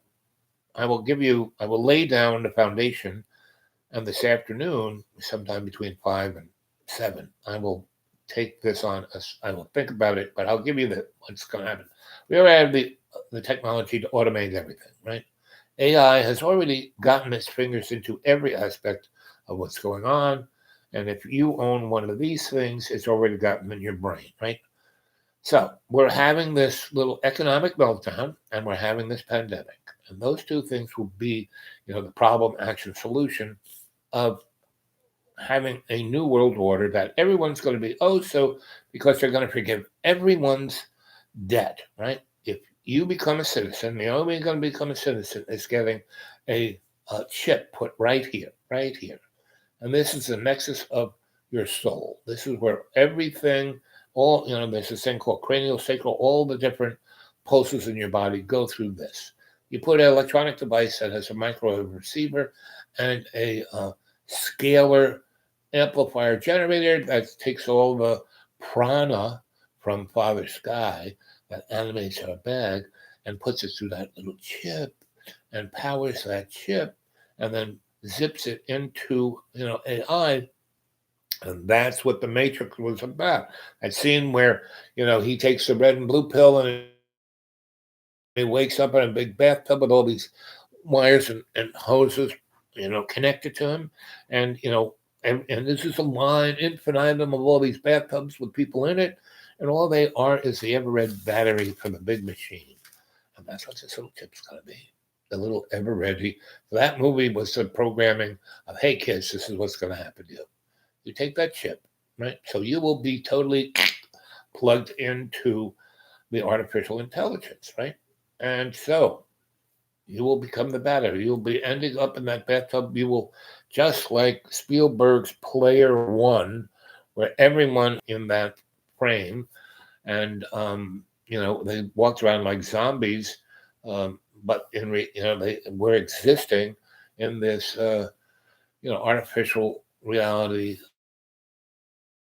platform, right? So that's what the little chip's going to do, right?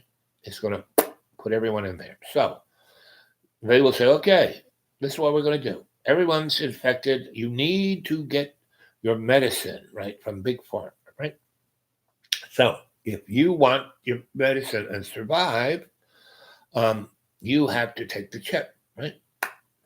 And everyone's infected. So if you don't take the chip, well, then you're going to be pestilence. And so you will have to be quarantined, meaning they take you away and they won't see you ever again. You'll be turned into fertilizer, right? But, everyone who's a citizen gets the chip, goes into Soma land, and, you can have whatever you want. You can be the movie star. You can, it'll be just like the Matrix. And that's the worst case scenario. Well, best case scenario, technology isn't bad. And there are a lot of jobs that, like the assembly line. You look at cars, 80% of your car is done by robots, and all the welding, all the painting, all the things that really humans should do because, it's dangerous to them. Today, the car is manufactured by a robot. Well, the other 30 or so percent that humans, put on the panel, that, guides the machine in, well, a little more tweaking of the robots on the assembly line, they could do 99.9% of everything, of assembling anything, right?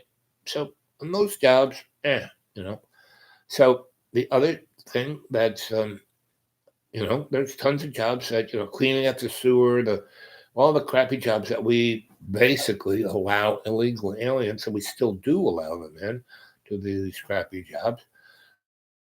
Robots can do kind of thinking and stuff, making art, interacting with people, making life, being a good parent, right? Being a good teacher, and all these things. That's what humans do best, right?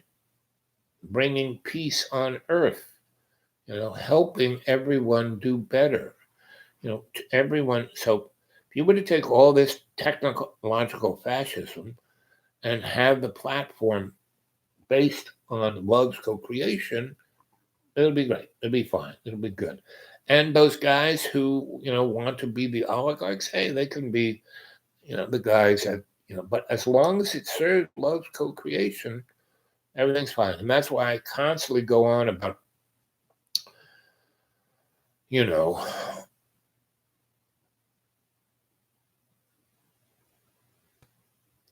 creating an alternative aesthetic. So Dragon, you got to start thinking about the alternate. Just came in, enjoy the weekend. And then what'd you say here? Let's see. Let's get a little closer here. Player one. Yep. Yep. Stack and pack. Yep. Virtual reality. Other thing. Look forward to. The world. Yep. Frack. Yep. Mm-hmm.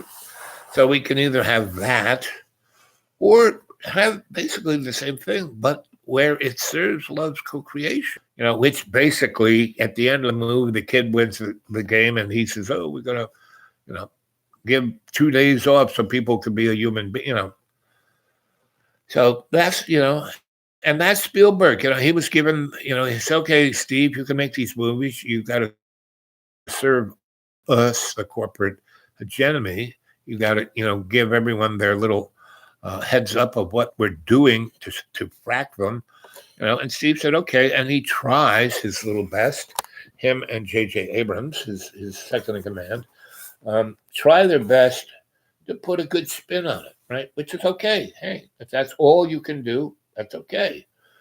But that's why prayer is important. And, about an hour ago, I was saying the Our Father, and I said, hey, listen, this is not a Catholic prayer or a Christian prayer. This goes back to caveman. And I was describing how I heard that prayer in a cave in Ayers Rock coming from an Aboriginal a million years ago. And I was hearing it in Wallamajiri. And 3 or 4 days later, when we end up, and the bus just dropped us off in the middle of nowhere and said, okay, this is Christmas Creek. Good luck with that. And he drives off. And there wasn't going to be another white person to come by forever. And my wife and I was smart enough to, the last time we hit some place we could get something, I got a couple bags of fruit, some sandwiches, and, a bunch of bottles of water, right? I was smart enough to have that. And so when a guy drops us off in the middle of nowhere, I basically, and there are bugs out there, if they bite you, you are dead in 3 minutes, right? So I stacked our bags up, which we didn't have too many, and sat my wife on top of them so nothing can get at her that quickly. And I said, okay, honey, I saw a garbage pit. I'm an anthropologist. We look at garbage pits, back about a quarter mile before the guy dropped us off. And so I'm going to run up there. And I would look at things like that. And my wife would go, what are you doing? I said, that might give a little heads up of where we might find some people. So I ran all the way up there and ran down this hill. And as I came down in the garbage pit, there were these kind of surrounded by hundreds of cans of beer. And I never saw people with bloodshot eyes like this. But when they looked up at me, like really drunk out of their friggin' minds, and they looked at me, the same eyes I saw the first night I was in Australia, when I sat down on that park bench, and that's another part of the story. You're going to have to rewind and Dragon to see. Those were the only thing I could truly see was their eyes. And when I looked at these two drunk little Aborigines guys, it was their eyes. They were the same two sets of eyes, and they looked at me and kind of smiled in a drunk way and said in a slurred voice, so, Al, how'd you like your first night in Australia? Now, no one told these guys I was coming. There was no phone. They're living out in the middle of nowhere. I mean, it makes the deep green look like, Broadway, and Manhattan. And so no way could these guys know who I was or know what my first night in Australia, except that they were the eyes I was looking at when I went into state, right? And I disappeared for 72 hours, right? And when the cops finally found me, I was sitting right on the bench I sat down on when I told my friends, hey, I'm just going to sit here and watch the sunset. You guys go to the party. I'll be in a few minutes. So, and that's when my adventure with the Aborigines started, right? But,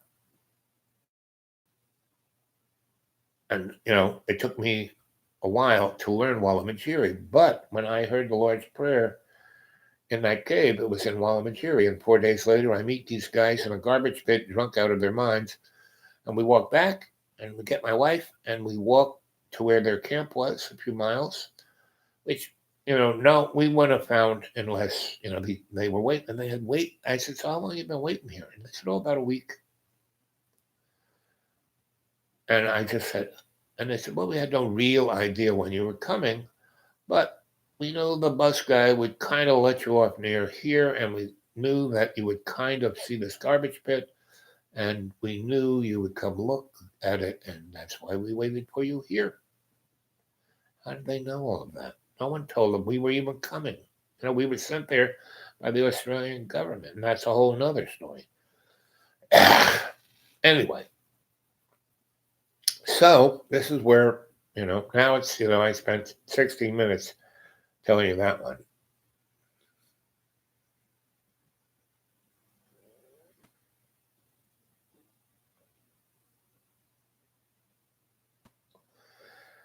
And I believe indigenous folk, right? I've been a student, a young student of many shaman, right? Now, right? I'm not a shaman. Now, I'm a practitioner and student of demonic frame. Like saying I shop at a supermarket, right? But you don't need to take any substances. All you need is to pray,